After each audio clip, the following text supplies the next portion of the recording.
Okay दोस्तों, हमें class number 3 में हम करने जा रहे हैं कैपिटल गेन का पार्ट 3। अभी तक डीटी को स्टार्ट किए हुए हमें 3 दिन हो गए, 2 दिन हुए, आज तीसरा दिन है। एंड हमने काफी कुछ सीख लिया डीटी में, नहीं पढ़ना कैसे, करना कैसे, काफी सारी चीजें अपने को समझ में आ गई। आज अपने स्टार्ट करेंगे कैपिटल गेन का पार्ट 3, जिसमें अपने स्पेशल चीजें करेंगे। क्यों स्पेशल चीजें करेंगे? बिकॉज जो बेसिक है वो हम ऑलरेडी कंप्लीट कर चुके हैं। ये फॉर्मूला हमारा पूरा कंप्लीट हो चुका है एक्सेप्ट दिस एग्जामिशन वाला पार्ट। एग्जामिशन करते ही अपना पूरा बेसिक कैपिटल गेन खत्म हो जाएगा। उसके बाद बस स्पेशल एडजस्टमेंट बचेंगे और कुछ भी नहीं बचेगा। एक क्विक रिवीजन कर ले क्या, या तुम लोगों ने कर लिया ऑलरेडी? चलो एक बार करा ही देते हैं। सबसे पहले कैपिटल एसेट होता है, उसका ट्रांसफर होगा, ट्रांसफर पे गेन होगा। गेन अगर एग्जाम नहीं होगा तो कैपिटल गेन टैक्सेबल हो जाएगा। किस साल टैक्सेबल होगा? इन the year of transfer. Transfer किसको बोलते हैं? अभी के लिए बस समझो सेल को ट्रांसफर बोलते हैं। गेन गेन या तो लॉन्ग टर्म हो सकता है, तो शॉर्ट टर्म हो सकता है। डिपेंड करेगा, एसेट पे डिपेंड करेगा। कितने प्रकार के एसेट होते हैं? 3 प्रकार के एसेट होते हैं, फाइनेंशियल एसेट एंड देन तुम्हारा special asset and other asset. Financial asset मतलब तुम्हारा क्या हो गया? फाइनेंशियल एसेट मतलब हो गया तुम्हारा listed shares, equity oriented mutual fund, ZCB and UTI. इसका पीरियड ऑफ होल्डिंग 12 से ज्यादा है तो एलटीसीजी, 12 से उससे कम है तो STCG. Special asset claimable property unlisted, period of holding 24 months, 24 month से ज्यादा है तो एलटीसीए, अदरवाइज वो एसटीसीए होता है। Other asset 36 months. यहाँ पे डिबेंचर वाला एग्जांपल हमने लिया था, अगर याद होगा तो। पीरियड ऑफ होल्डिंग कहां से लेनी है? जिस दिन हमने उस एसेट को अक्वायर किया उसके एक दिन पहले से लेके टिल जब तक हम उसको ट्रांसफर नहीं करते तब तक। कीवर्ड जो आज सीखेंगे, जब तक हम उसको ट्रांसफर नहीं करते हैं तब तक। दूसरा, इन द ईयर ऑफ ट्रांसफर। आज इस पे ज्यादा जोर रहेगा अपना, थोड़ी देर बाद बताऊंगा। कैपिटल एसेट मतलब क्या होता है? Property of any kind, movable, immovable, tangible, intangible, whether और नॉट क्रेडिटेड टू बिजनेस और not. Security held by foreign institutional investor, jewellery, art, drawing, painting, artistic work and तुम्हारा sculpture. Gold utensil, silver utensil capital asset नहीं होता है। Silver coin capital asset होगा। Gold bar, silver bar, sovereign use in puja, ये सारे capital asset होते हैं। Exclude क्या करना है? स्टॉक इन ट्रेड, बिकॉज वो पीजीबीपी में आएगा। मूवेबल पर्सनल प्रॉपर्टी, पर्सनल है इसलिए वो यहाँ पे इंक्लूड नहीं करते। Gold deposit, rural agriculture land and silver utensil. Rural agriculture land मतलब नहीं बताएंगे, अर्बन बता देते हैं। 10,000 या उससे ज्यादा पॉपुलेशन अर्बन, 10,000 या 1 लाख तक 2 किलोमीटर का बाहर का एरिया अर्बन, 1 लाख से 10 लाख बाहर का 6 किलोमीटर एरिया अर्बन, 10 लाख से ज्यादा पॉपुलेशन वो एरिया तो अर्बन है, उसके बाहर का 8 किलोमीटर का एरिया भी अर्बन हो जाएगा। उसके बाद फिर हमने देखा था ये वाला, full value of consideration less expenses, net sale consideration less cost of एक्वाइजिशन या इंडेक्स कॉस्ट। अगर लॉन्ग है तो इंडेक्स कर देंगे। लेस कॉस्ट ऑफ इंप्रूवमेंट या index cost of improvement. Capital gain आ जाएगा, उसमें से एग्जाम्पशन लेस करेंगे तो शॉर्ट टर्म या लॉन्ग टर्म अपने को मिल जाएगा। शॉर्ट टर्म लॉन्ग टर्म मिल गया तो और लगेगा तो इसका वो भी देख लेते हैं। टैक्स रेट, टैक्स रेट क्या लगेगा? अगर शॉर्ट टर्म है तो इसमें लगेगा 111 है, अगर लिस्टेड इक्विटी शेयर वगैरह है तो 15% का रेट है। बट अदर देन ये है तो नॉर्मल टैक्स रेट में जाएगा। लॉन्ग टर्म की बात कर ले, 112 है एंड 112 है किसके? लिस्टेड इक्विटी शेयर वगैरह के लिए। 1 लाख के ऊपर जितना उस पर 10% लगेगा। एंड 112 किसके लिए? तुम्हारा इसमें दो पार्ट होते हैं। एक हो गया तुम्हारा जेडसीबी एंड इक्विटी शेयर सिक्योरिटीज, जो कि 112 ए में कवर नहीं होते। उसके लिए बोला या तो तुम ले लो इंडेक्सेशन ले लो और 20% टैक्स रेट लो, या इंडेक्सेशन मत लो और 10% का टैक्स रेट लो, विच एवर इज लोअर। बाकी सारे एसेट के लिए long term capital gain will be chargeable at 20% with indexation. अच्छा, यहाँ पे बेल नहीं मिलता है बट अनएग्जॉस्टेड बेल अपने को मिलता है। सेटेड अभी एक क्वेश्चन करेंगे तो बहुत अच्छे से और क्लैरिटी अपने को मिल जाएगी कि कब लेना है और किस फिगर पे लेना है, ये भी अपने को समझ में आ जाएगा।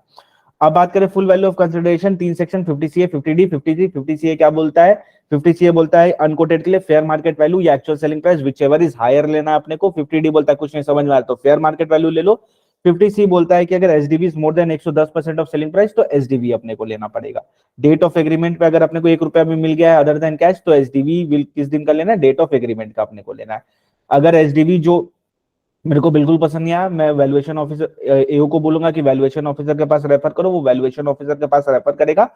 अगर वैल्यूएशन ऑफिसर एसडीवी से ज्यादा वैल्यू निकाल लेता है तो एसडीवी होगा फुल वैल्यू ऑफ कंसिडरेशन। उससे कम निकालता है तो जो भी वैल्यू वो असर्टेन किया वो ले लेंगे, बट एसएससी से भी कम निकालता है तो एसएससी वाला वैल्यू लेंगे। एसएससी के वैल्यू से कभी भी नीचे नहीं जाएगा, एसडीवी के कभी भी ऊपर नहीं जाएगा। ये हमको समझा। फिर कॉस्ट ऑफ एक्विजिशन, इंटेंजिबल का नील होता है, परचेज का परचेज अगर क्या इंटेंजिबल का सेल्फ जनरेटेड नील होता है, परचेज वाले के लिए परचेज होता है। 1/4/2001 नॉट अवेलेबल। शेयर के लिए original share purchase price 1/4/2001 available है, बोनस का नील होता है। बट अगर 1/4/2001 के पहले खरीदा है तो उसका जो भी fair market value as on 1/4/2001 वो कंसिडर करेंगे। राइट शेयर में दो पार्ट होते हैं, या तो अगर खुद ले लेते हो तो जो कंपनी को दिया वो वाला पैसा, अगर रिनाउंस कर देते हो तो तुम एज अ शेयर होल्डर जितना भी रुपया मिस्टर सी से लोगे वो तुम्हारा शॉर्ट टर्म कैपिटल गेन बनेगा। मिस्टर सी के लिए कॉस्ट क्या बनेगा, जो वो एज अ शेयर होल्डर तुमको दिया है और जो कंपनी को पे कर रहा है वो दोनों अमाउंट को जोड़ देना है। पीरियड ऑफ होल्डिंग किस दिन से लेनी है, जिस दिन उसके हाथ में आए, यानी date of allotment. Other asset, अब अदर एसेट के लिए आफ्टर परचेज आफ्टर 1/4/2001 तो एक्चुअल कॉस्ट, और अगर फोकट का मिला है तो प्रीवियस ओनर का कॉस्ट लेना है। परचेज अगर आफ्टर 1/4 बिफोर 1/4/2001 है तो अदर केस में एक्चुअल कॉस्ट या fair market value whichever is higher, और अगर इमूवेबल प्रॉपर्टी का केस है तो एक्चुअल कॉस्ट या एस, पहले वन एक्चुअल कॉस्ट, टू क्या है एसडीवी या fair market value whichever is lower, अब वन और two whichever is higher अपने को कंसिडर करना पड़ेगा। हो गया हो गया हो गया हो गया हो गया हो गया हो गया हो गया, ये देख लिया। अच्छा, इंडेक्सेशन के लिए वही सिंपल है, 348 डिवाइडेड बाई, मतलब 348 मतलब क्या हो गया, year of transfer, divide by किसे करेंगे, जिस साल हमने परचेज किया था उस साल से अपने को डिवाइड करना है। अगर फोकट का मिला है तो दो सिनेरियो होगा, पहली जब फर्स्ट हेल्ड बाई एसएससी से डिवाइड करेंगे, और मंजूला के वाले केस में प्रीवियस ओनर यानी एक पीछे वाले से डिवाइड करेंगे, प्रीवियस ओनर के उससे डिवाइड करेंगे। ठीक है, अच्छा नहीं समझ में आ रहा है, अरे पिछला क्लास रिवाइज किया था। हो गया हो गया हो गया, खत्म खत्म खत्म खत्म खत्म, हो गया। चलो अब स्टार्ट करते हैं आज का क्लास। एवरीबॉडी आ जाओ, सब स्क्रीन ऑन करो। कहाँ हो, कोई दिखाई नहीं दे रहा है, सुनाई तो वैसे भी नहीं देते हो तुम लोग, दिखाई तो दे जाओ एटलीस्ट, आ जाओ। चलो अब हमें क्लास 3 की तरफ। तो हमने क्या क्या देख लिया, हमने सब कुछ देख लिया, पूरा फॉर्मेट में सब कुछ खत्म कर दिया सिवाय एक चीज के। तो जैसे ही अपने ये एक चीज कर लेंगे, that is exemption under section 54, तो अपने को फुल बेनिफिट मिल जाएगा। 31/1/2018 वाला रिवाइज करवा दो। वो कब लगता है, वो 112A में लगता है। जब भी 112A एप्लीकेबल होगा तो उस सिनेरियो में कॉस्ट ऑफ एक्विजिशन हम बताएंगे। अगर वो शेयर बेच रहे जिस शेयर को हमने परचेज किया है 31 जनवरी 2018 के पहले, तो उस शेयर का कॉस्ट अपने कैसे निकालते थे, सबसे पहले अपने ले लेंगे जो भी एक्चुअल कॉस्ट है वो 1, फिर 2 में अपने क्या लेते थे, 1 में अपने ले लेंगे एक्चुअल कॉस्ट जो भी हमने इनकर किया उसको खरीदने के लिए, 2 में अपने लेते थे फेयर मार्केट वैल्यू। अब ये फेयर मार्केट वैल्यू किस दिन का लेना है, 31/1/2018 का अपने को लेना है, या सेलिंग प्राइस अपने को ये दोनों में देखना है लोअर, और फिर इसमें और इसमें कंपेयर करके लेना है हायर को। ठीक है, क्लियर, ओके। तो अब चलते हैं अपने एग्जामिशन की तरफ। Ready everybody, okay. मान लो मेरे पास एक बिल्डिंग थी, ठीक है, और ये बिल्डिंग जो मेरी थी वो थी long term capital asset. Building long term capital asset कब बनता है, जब 24 मंथ्स या उससे 24 मंथ से जब भी ज्यादा होगा तो वो long term capital gain asset बन जाएगा। मेरे पास एक बिल्डिंग है, उसको मैंने बेच दिया। क्या बिल्डिंग कैपिटल एसेट होती है, हाँ बिल्डिंग एक कैपिटल एसेट होती है, मूवेबल इमूवेबल सब कवर होता है कैपिटल एसेट में। तो बिल्डिंग एक कैपिटल एसेट है, हमने उसको बेच दिया। जैसे ही हमने उसको बेचा तो हमको प्रॉफिट हुआ, यानी अपने को क्या हुआ, कैपिटल गेन हुआ। कौन सा कैपिटल गेन हुआ, to be very precise long term capital gain हुआ अपने को। अब अगर क्या मेरे पास कोई ऐसा ऑप्शन है क्या कि अगर मेरे को 10 लाख रुपए का लॉन्ग टर्म कैपिटल गेन हुआ है, हम चाहते हैं कि हम ये कैपिटल गेन टैक्स पे ना करें इस अमाउंट पे, तो हम क्या कुछ कर सकते हैं क्या। तो गवर्नमेंट बोलती है कि अगर तुम्हारे पास एक रेसिडेंशियल यूनिट था, तुमने उस रेसिडेंशियल यूनिट को बेच दिया और तुमको कैपिटल गेन हुआ, तो गवर्नमेंट बोलती है ये अमाउंट जो तुम इन्वेस्ट करोगे, इसमें से जितना भी अमाउंट तुम इन्वेस्ट करोगे एक न्यू घर में, एक नया रेसिडेंशियल घर लोगे, उतना अमाउंट का हम तुमको एग्जेम्पशन दे देंगे। अब मान लो इसने 8 लाख का एक नया घर लिया, तो हम क्या करेंगे, सेक्शन 54 में 8 लाख रुपीज माइनस करके इस पे सिर्फ 2 लाख का कैपिटल गेन टैक्स, मतलब 2 लाख पे कैपिटल गेन टैक्स लगा देंगे। ठीक है, ये हुआ एकदम बेसिक। अब कंडीशन है जो कि बहुत ज्यादा इंपॉर्टेंट है और एक अमेंडमेंट भी है इसमें, तो अमेंडमेंट की वजह से इससे एक एमसीक्यू तुम एक्सपेक्ट कर सकते हो। आओ देखते हैं क्या है। अगर मेरे पास एक घर था जो कि लॉन्ग टर्म कैपिटल एसेट था, मैंने उसको बेच दिया, उसको बेच के 2 साल के अंदर मैंने एक दूसरा घर खरीद लिया, या और 3 साल के अंदर एक नया घर कंस्ट्रक्ट कर लिया। अब कंस्ट्रक्शन में टाइम लगता है इसलिए एक ईयर एक्स्ट्रा दिया है। या तो 2 साल के अंदर एक नया घर ले लो, या तो 3 साल के अंदर एक नया घर कंस्ट्रक्ट कर लो। अगर दोनों में से एक भी कंडीशन फुलफिल कर दोगे तो जितना कैपिटल गेन हुआ या cost of new asset whichever is lower, इतना का एग्जेम्पशन तुमको मिल जाएगा। यानी जितना रुपया तुम लगा दोगे उतना का एग्जेम्पशन मिल जाएगा। मैक्सिमम कितना, कैपिटल गेन तक। जैसे अगर इस वाले एग्जांपल पे ये 12 लाख अगर इन्वेस्ट करता तो मैक्सिमम कितना मिलता, सिर्फ 10 लाख ही मिलता, 12 नहीं मिलता। कैपिटल गेन से ज्यादा एग्जेम्पशन थोड़ी मिलेगा, वो तुमको पैसा थोड़ी देगा गवर्नमेंट। तो मैक्सिमम कितना, जितना कैपिटल गेन हुआ मैक्सिमम उतना ही मिलेगा। एक और ऑप्शन उन्होंने मेरे को दिया, मैंने उनको बोला यार तू मेरे को एक बात बता, मैं घर बेचूंगा और फिर एक नया घर लूंगा तो उतना देर क्या मैं रोड में रहूंगा क्या, रास्ते में रहूंगा क्या? तो मैं एक काम करता हूं, मैं 1 साल पहले घर लेता हूं उसके बाद इसको बेचता हूं। तो गवर्नमेंट बोली ये भी चलेगा। तो अगर हमने एक घर को बेचा है बट 1 साल पहले एक नया घर लिया है, या 2 साल के अंदर एक नया घर खरीदा है, या 3 साल के अंदर एक नया घर कंस्ट्रक्ट किया है, तीनों में से अगर एक भी कंडीशन फुलफिल कर दूंगा तो जितना कैपिटल गेन हुआ है उतना, या जितना कॉस्ट ऑफ न्यू एसेट है उतना, विच एवर इज लोअर, इतने का अपने को डिडक्शन एग्जेम्पशन मिल जाएगा। अमेंडमेंट क्या है, अमेंडमेंट में एक थ्रेशोल्ड लिमिट लगा दी कि 10 करोड़ से ज्यादा का नहीं मिलेगा, मैक्सिमम 10 करोड़ ही मिलेगा। ठीक है, बता रहे हैं रोहित, रुक जाओ पहले इस पे पहले फोकस करते हैं। ठीक है, पहली बात तो तुम दिखाई क्यों नहीं दे रहे हो? तो मैक्सिमम कितना मिलेगा, 10 करोड़। 10 करोड़ के ऊपर नहीं जाएगा इसमें एग्जेम्पशन अमाउंट। ये है ताजा करारा अमेंडमेंट, बस एक लिमिट लगा दी 10 करोड़ की। अब सर घर बेच के घर लेंगे तो 54 मिलेगा, मैंने बोला हाँ। तो अगर कुछ और कैपिटल एसेट बेच के घर लेंगे तो क्या हो जाएगा? तो गवर्नमेंट बोलती है फिर तुमको मिलेगा एफ फॉर फॉर्मूला 54F। क्या मिलेगा, 54F मिलेगा। यानी मेरे पास ऑलरेडी एक घर था, एक घर, मात्र एक घर था मेरे पास ऑलरेडी। मेरे पास कुछ ज्वेलरी पड़ी थी, हीरे क्या हीरे जवाहरात अशरफिया ये पड़ी हुई थी। क्या ये कैपिटल एसेट होता है? हाँ, jewellery is a capital asset, तो कैपिटल एसेट। मैंने इसको बेच दिया और टू बी वेरी प्रिसाइज मेरे को हुआ लॉन्ग टर्म कैपिटल गेन। अब इससे बचने का भी कोई रास्ता है क्या? तो गवर्नमेंट बोलती है काम करो, जो भी लॉन्ग टर्म कैपिटल गेन हुआ है उससे या तो 2 साल के अंदर कोई नया घर खरीद लो, या 3 साल के अंदर कोई नया घर कंस्ट्रक्ट कर लो, या 1 साल पहले अगर तुमने कोई नया घर ले रखा है तो तुमको 54F में एग्जेम्पशन मिल जाएगा। बट इस बार जो तुमको एग्जेम्पशन मिलेगा ना, वो मिलेगा प्रोपोर्शनेट बेसिस पे। किसके बेसिस पे? प्रोपोर्शनेट बेसिस पे। फॉर्मूला क्या है, जितना कैपिटल गेन हुआ उतना, उसमें मल्टीप्लाई कर दो कॉस्ट ऑफ न्यू एसेट, उसको डिवाइड कर दो नेट सेल कंसिडरेशन पे।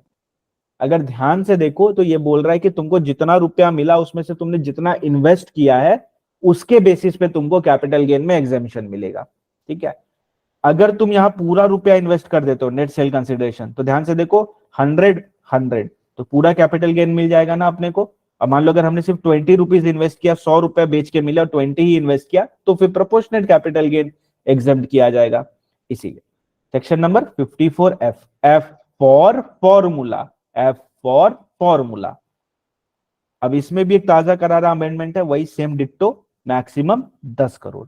10 करोड़ के ऊपर एग्जेम्पशन नहीं जाएगा, 10 करोड़ के ऊपर एग्जेम्पशन नहीं जाएगा, चाहे फॉर्मूला पुट कर लो चाहे जो भी करना है कर लो। ओके, तो मतलब सर घर खरीदने पे एग्जेम्पशन मिल रहा है 54 और 54F में। यस, कंडीशन अभी नहीं राहुल, कंडीशन एक साथ पढ़ेंगे, अभी पहले इस पे फोकस करते हैं कॉन्सेप्ट पे। ठीक है, कैमरा ऑन करो सब, कहां भागे, कैमरा ऑन करो। 54 और 54F टॉक्स अबाउट घर खरीदना।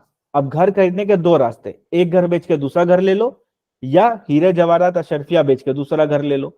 दोनों ही सिनेरियो में एग्जेम्पशन मिलेगा। अगर घर बेच के घर लिया तो 2 साल के अंदर नया घर ले लेना, या 3 साल के अंदर नया कंस्ट्रक्ट कर लेना, या 1 साल पहले खरीदा है, तो तुमने जितना कैपिटल गेन या cost of new asset whichever is lower, इतना तुमको एग्जेम्पशन मिल जाएगा।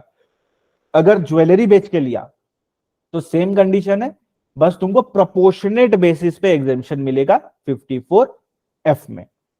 तो घर खरीद के दो रास्ते होते हैं, या तो घर बेच के लिया तो 54, क्योंकि एग्जाम में अपने को बोलेंगे नहीं 54 का क्वेश्चन है, अपने को पढ़ के समझना पड़ेगा।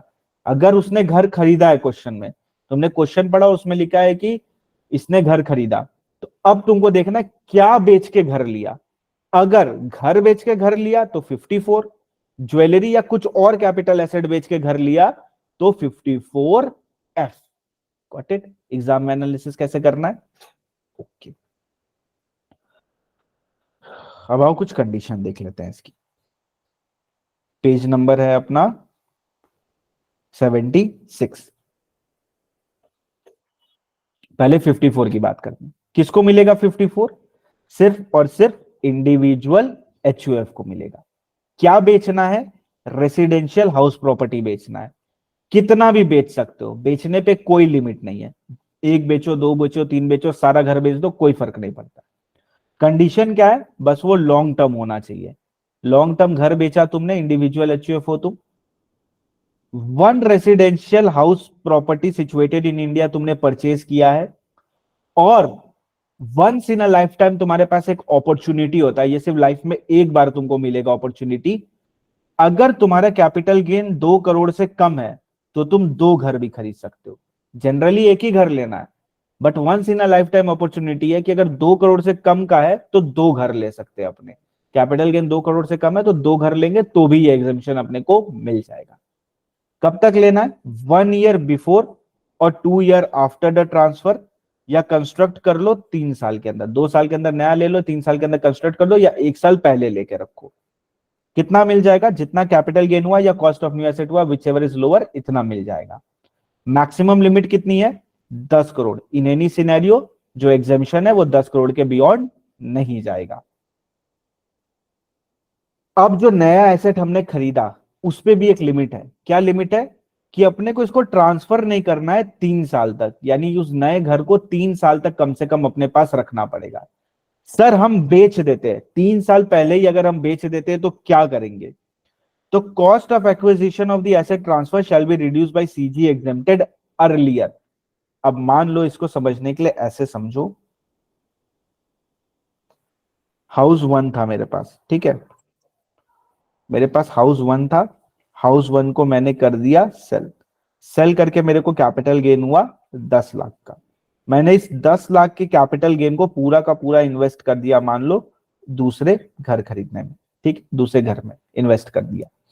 तो अब क्या मेरे को इस 10 लाख पे टैक्स देना पड़ेगा? द आंसर इज नो, नहीं देना पड़ेगा। ये जो हाउस टू मैंने खरीदा था, इसका कॉस्ट ऑफ एक्वाइजेशन था मान लो 15 लाख रुपए। 15 लाख इसका कॉस्ट ऑफ एक्वाइजेशन था। 10 लाख रुपए को मेरे को एग्जेम्पशन मिल गया, यानी 10 लाख पे मेरे को कोई टैक्स नहीं देना है। हमने क्या किया? हमको इस प्रॉपर्टी को 3 साल तक रखना था। हमने सेकेंड ईयर में इस हाउस टू को बेच दिया। अब क्या होगा? 20 लाख में हमने इस हाउस टू को बेचा। तो पहले हाउस टू की कैलकुलेशन कर लेते हैं, सिंपल वही, फुल वैल्यू ऑफ कंसिडरेशन निकालेंगे 20 लाख रुपए, उसमें से लेस करेंगे कॉस्ट ऑफ एक्वाइजेशन। कितने में खरीदा था हमने इसको? 15 लाख में। 15 लाख में हमने इसको खरीदा था। अब गवर्नमेंट बोलती है कि हमने तुमको बोला था 3 साल प्रॉपर्टी अपने पास रखना, तुमने सिर्फ 2 साल रखा। तो न्यू एसेट का जो कॉस्ट ऑफ एक्वाइजेशन है, उसमें से जितना कैपिटल गेन हमने एग्जेम्प्ट किया था वो माइनस कर देंगे। यानी अब तुम कितना कॉस्ट माइनस कर पाओगे? सिर्फ और सिर्फ 5 लाख, और तुमको 15 लाख पे टैक्स का पेमेंट करना पड़ेगा। Got it everybody? Cost of acquisition से रिड्यूस करना मतलब क्या होता है? नए वाले एसेट को जब बेचोगे उसके कॉस्ट से रिड्यूस कर देंगे। और अच्छे बच्चे को पता है कि अगर कॉस्ट ऑफ एक्वाइजेशन कम हो गया तो कैपिटल गेन ऑटोमेटिक इंक्रीज हो जाएगा। तो ऑटोमेटिकली सरकार अपना पैसा वसूल लेगी तुमसे, उल्टा ज्यादा ही वसूलेगी। क्योंकि अगर इंडेक्स का केस होगा तो तुम कम अमाउंट इंडेक्स कर पाओगे, तो वहां पे भी तुमको लॉस हो जाएगा। इसीलिए अब कुछ पॉइंट देख लेते हैं। अगर 2 घर है और उसका कॉमन एंट्रेंस है तो उसको एक घर बोलेंगे। मान लो 2 घर अपने बनाया बट एंट्रेंस उसका कॉमन है, तो वो एक घर काउंट होगा, वो 2 घर काउंट नहीं होगा। दूसरा, वाइफ के नाम पे ले सकता है क्या? अरे वाइफ के नाम पे बिल्कुल ले सकता है, उसको घर पे रोटी खाने का है, एग्जेम्पशन मिलेगा, कोई दिक्कत नहीं है, वाइफ के नाम पे भी लोगे तो भी चलेगा।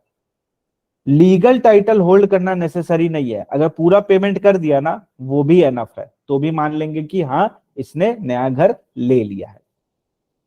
दो वाला जो ऑप्शन है वो once in a lifetime option है, जिसमें 2 करोड़ तक का है तो 2 घर ले सकते हैं, वो once in a lifetime है, एक ही बार ले सकते हैं, ये वाला वापस नहीं होगा। और एक घर बेचो, एक घर लो, एक घर बेचो नहीं, जितना घर है उतना बेचो, बट एक ले रहे हो तो ये एनी नंबर ऑफ टाइम कर सकते हो, जितनी बार चाहो उतनी बार 54 एग्जेम्पशन मिल जाएगा। अब मान लो एक प्रॉपर्टी है, ठीक है, ये एक प्रॉपर्टी है ए और बी की, एक ही प्रॉपर्टी में 2 ओनर है, को ओनर होते हैं ना, को ओनर होते हैं। अब मान लो इसने अपना शेयर सेल कर दिया और इसने ये शेयर को परचेज कर लिया इसके, तो अब ये पूरी प्रॉपर्टी किसकी हो जाएगी, अब ये पूरी प्रॉपर्टी हो जाएगी मिस्टर बी की। तो इसको भी परचेज बोलते हैं, अगर को ओनर का शेयर भी हम परचेज कर ले रहे तो भी माना जाएगा कि हमने एक घर ले लिया है, तो भी माना जाएगा एक घर ले लिया और अपने को एग्जेम्पशन मिल जाएगा, इस पे भी अपने को एग्जेम्पशन मिलेगा। तो रिलीज बाय को ओनर अमाउंट्स टू परचेज। आशा करता हूं सारे पॉइंट आपके यहाँ पे कवर हो गए होंगे। अब 54F देख लेते हैं। इंडिविजुअल एचयूएफ एलटीसीए हुआ है अदर देन हाउस प्रॉपर्टी, क्योंकि भाई अगर हाउस प्रॉपर्टी हुआ है तो फिर 54 में जाओ ना, 54F में क्यों आ रहे हो? 54F में कब आओगे, जब अदर देन रेसिडेंशियल प्रॉपर्टी तुम कोई लॉन्ग टर्म कैपिटल एसेट बेचोगे। क्या बेच सकते हो? ज्वेलरी बेच सकते हो, आर्टिस्टिक वर्क बेच सकते हो, पेंटिंग बेच सकते हो, स्कल्पचर बेच सकते हो, कुछ भी बेच दो, जो भी कैपिटल एसेट है उसको बेचो और उसके बदले में एक एक रेसिडेंशियल हाउस ले सकते हो। यहाँ पे दो वाला ऑप्शन नहीं, यहाँ पे एक ही वाला ऑप्शन है, एक ही रेसिडेंशियल हाउस तुम ले सकते हो। 1 साल पहले, 2 साल बाद या 3 साल के अंदर कंस्ट्रक्ट कर लेना। कितना एग्जाम्प्ट होगा? F for formula capital gain into cost of new asset divided by net sale consideration. यहाँ पे न्यू एसेट लिख लेना, वरना बाद में वैसे पूछोगे कि ये क्या लिखा हुआ है, ये न्यू एसेट लिखा हुआ। तो capital gain into cost of एक्वाइजिशन of new asset divided by net sale consideration. यहां पे भी एक लिमिट लगा दी है, कितने की? 10 करोड़ की, 10 करोड़ के बियॉन्ड नहीं जाएगा। यहां पे भी तुमको 3 साल तक रखना पड़ेगा। अगर 3 साल पहले अगर तुम बेच देते हो तो इस बार कॉस्ट ऑफ एक्वाइजिशन से माइनस नहीं करेंगे, जितना भी कैपिटल गेन एग्जेम्प्ट किया था ना उस पर डायरेक्ट टैक्स लगा देंगे, उसमें straight away capital gain tax लगा देंगे, जितना भी अर्लियर एग्जेम्प्ट हुआ था उसमें पूरा कैपिटल गेन टैक्स लगा देंगे। Should not purchase within 2 years or construct within 3 years from the date of transfer any HP other than above new asset। जो भी ऊपर नया एसेट हमने परचेज किया है उसके अलावा और कोई नया घर तुम नहीं लोगे 2 साल के अंदर, या 3 साल के अंदर कोई और नया घर कंस्ट्रक्ट नहीं करोगे। On the date of transfer तुम्हारे पास सिर्फ और सिर्फ एक रेसिडेंशियल हाउस प्रॉपर्टी होनी चाहिए, सिर्फ एक रेसिडेंशियल हाउस प्रॉपर्टी होगी। जैसे इस एग्जांपल में भी देखो हमने सिर्फ एक ही लिया था, एक घर था और हमने ज्वेलरी बेच के फिर घर लिया था, तो एक घर होना चाहिए तुम्हारे पास, उससे ज्यादा घर नहीं होने चाहिए। और ये पॉइंट अभी नहीं समझेगा, ये पीजीबीपी के बाद समझेगा, चाहो तो यहाँ पे लिख देना बाद में पीजीबीपी। ठीक, ओके। और एक गुड न्यूज ये है कि पहले एक और सेक्शन हुआ करता था हाउस प्रॉपर्टी से रिलेटेड 54GB, अब वो हट चुका है, it's not in the syllabus. तो अब अपने सिलेबस में और लॉ में सिर्फ 54 और 54F है, related to residential house property. चलो एक बार क्विक रीडिंग मारो इसको, यहां से करो। इट्स बेटर कि हाथ में पॉइंट्स बोलो, अगर उंगली में पॉइंट्स बोल पा रहे हो तो you are good to go. और कैमरा ऑन करो सब, कैमरा क्यों ऑफ कर देते हो यार? झपकी मारने चले जाते हो क्या तुम लोग?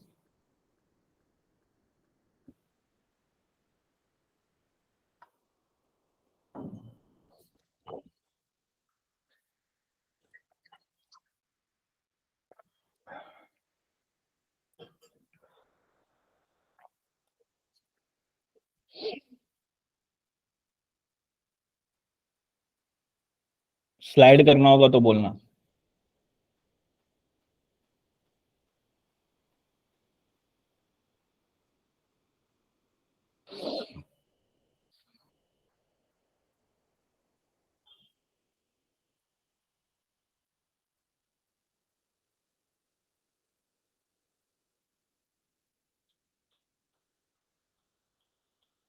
2 करोड़ की लिमिट एक्सप्लेन। मान लो हम एक घर बेचते हैं और मेरे को कैपिटल गेन होता है, समझ लो 1.5 करोड़ का, तो अगर मेरे पास 1.5 करोड़ का कैपिटल गेन होता है ना, तो हम 2 HP ले सकते हैं, 2 रेसिडेंशियल हाउस प्रॉपर्टी ले सकते हैं। बट ये once in a lifetime है। मान लो अगर ईयर 1 में हमने 2 घर ले लिया, 1.5 करोड़ का गेन हुआ, हमने ईयर 1 में 2 घर ले लिया और हमने 54 का एग्जेम्पशन क्लेम कर लिया। अब मान लो ईयर 5th में हमने कोई एक घर बेचा और फिर दूसरा घर लिया, तो अब हम वापस से ये 2 घर वाला ऑप्शन नहीं ले सकते, उसके बाद सिर्फ हम एक ही घर ले पाएंगे। यही ऑप्शन रहेगा मेरे पास। 2 घर वाला सिर्फ once in a lifetime, पूरी जिंदगी में बस एक ही बार ये ऑप्शन को तुम अवेल कर सकते हो। और वैसे भी एक घर बनाने में पूरी जिंदगी तो निकल ही जाती है, तो 2 घर बनाने में तो निकल ही जाएगी। सर कितना डीप बात बोल दिया आप।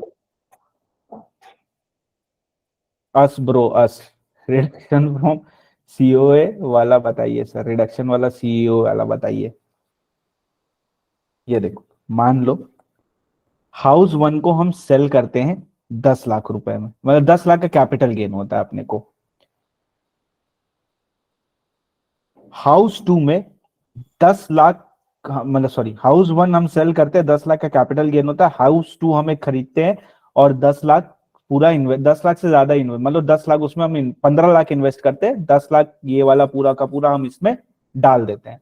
तो अपने को कितना एग्जेम्पशन मिलेगा H1 के सेल पे? तो H1 के सेल पे अपने को 10 लाख का एग्जेम्पशन मिल जाएगा।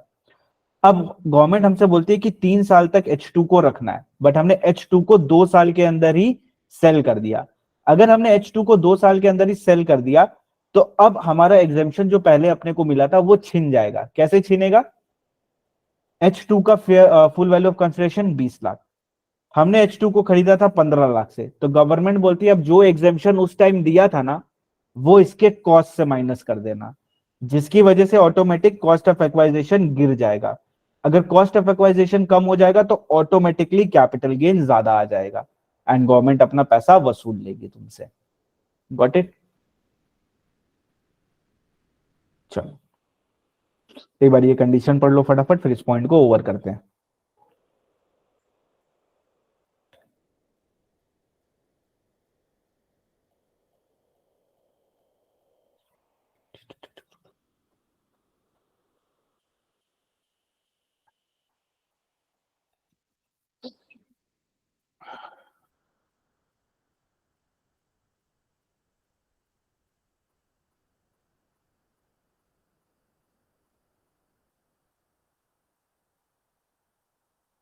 ओके, चलो। सर वापस, अब वापस सेक्शन पढ़ना पड़ेगा क्या? हाँ, 54D, 54G, 54G है। सर अच्छा नहीं लग रहा है, कुछ करवा देते, अगर थोड़ा सा प्रैक्टिकल प्रैक्टिकल करवा देते तो। आ जाओ आ जाओ, पहले प्रैक्टिकल करते हैं फिर आंसर करता हूँ। ये है स्टडी मटेरियल का illustration number 22। From the following particular compute the taxable capital gain of mister D.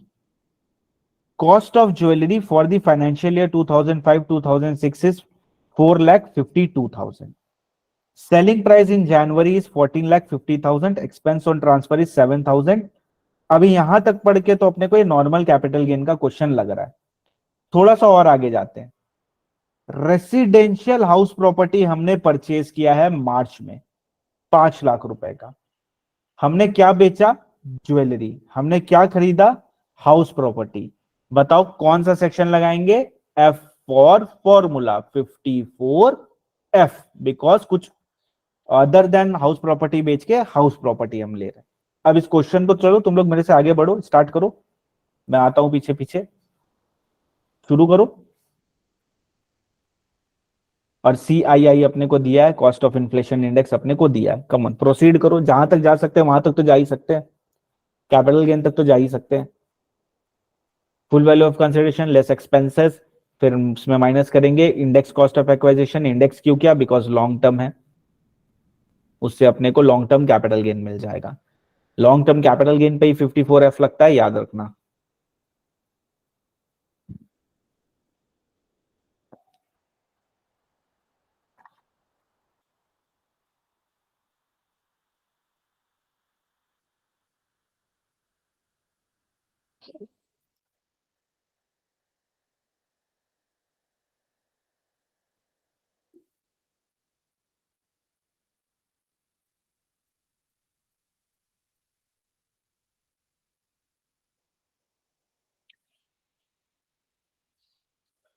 full value of consideration is 4,52,000, less करेंगे इसमें से expenses 7,000, will get in consideration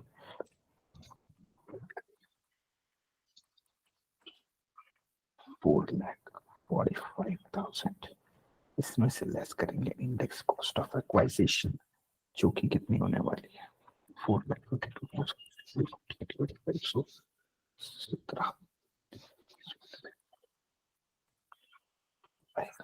long term capital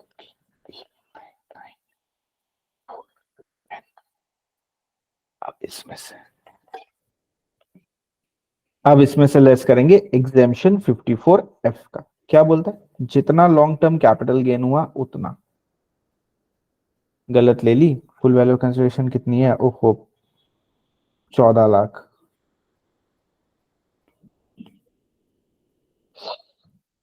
full value of consideration है 14 लाख का, 14,50,000, 14,50,000।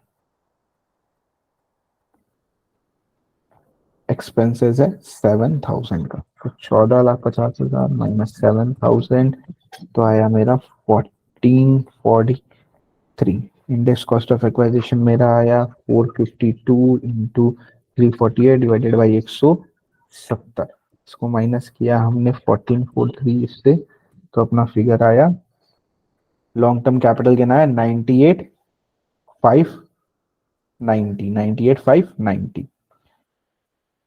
हमने किया 98,590 multiply by जितना capital gain हुआ उतना, डिवाइड करेंगे किससे, नेट सेल कंसिडरेशन से। कितना है नेट सेल कंसिडरेशन, 14,43,000, 14,43,000 मल्टीप्लाई किया हमने कॉस्ट ऑफ न्यू एसेट। तो न्यू एसेट हमने कितने में खरीदा है, 5 लाख रुपए में खरीदा है, तो हमने किया 5 लाख रुपए। तो 98,590 इंटू 5 लाख डिवाइडेड बाई 1443, तो आया अपना 34,161। माइनस करेंगे इसको, 34,161 minus 98,590, so we will get 64,429 as long term fine capital gain, जिसपे अपना कैपिटल गेन टैक्स लगेगा। क्या कोई मेरे को टैक्स रेट बता सकता है क्या, टैक्स रेट कितना होगा? वेरी गुड, टैक्स रेट होगा 20% का। ओके, अच्छा कंपेयर नहीं करेंगे क्या विथ और विदाउट से? नहीं सर, कंपेयर नहीं करेंगे सर विथ और विदाउट से। हाँ गरिमा, तभी तो बोल रहा हूं बार बार, net sale consideration. Net sale consideration कैसे आता है, फुल वैल्यू माइनस एक्सपेंसेस, इसीलिए। ठीक, 20%। और एक चीज मत भूलना दोस्तों, 4% HEEC, 4% HEEC। Very good very good very good दोस्तों, क्या बात है। अगर समझ आ गया तो जरा इस क्वेश्चन का आंसर करना। अच्छा, ब्लू मतलब हो गया इंटर, इंटर के स्टडी मटेरियल का इलस्ट्रेशन नंबर 11। हाँ हाँ, सब जगह से डेटा कलेक्ट किया है, टेंशन मत लो, पूरा फुल कवरेज।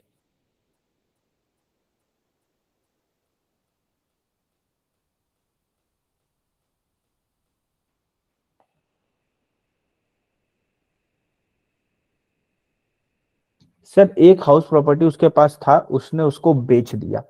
ओके, बेचने के बाद उस पैसे को यूज कर लिया इसने दूसरे हाउस प्रॉपर्टी को खरीदने के लिए।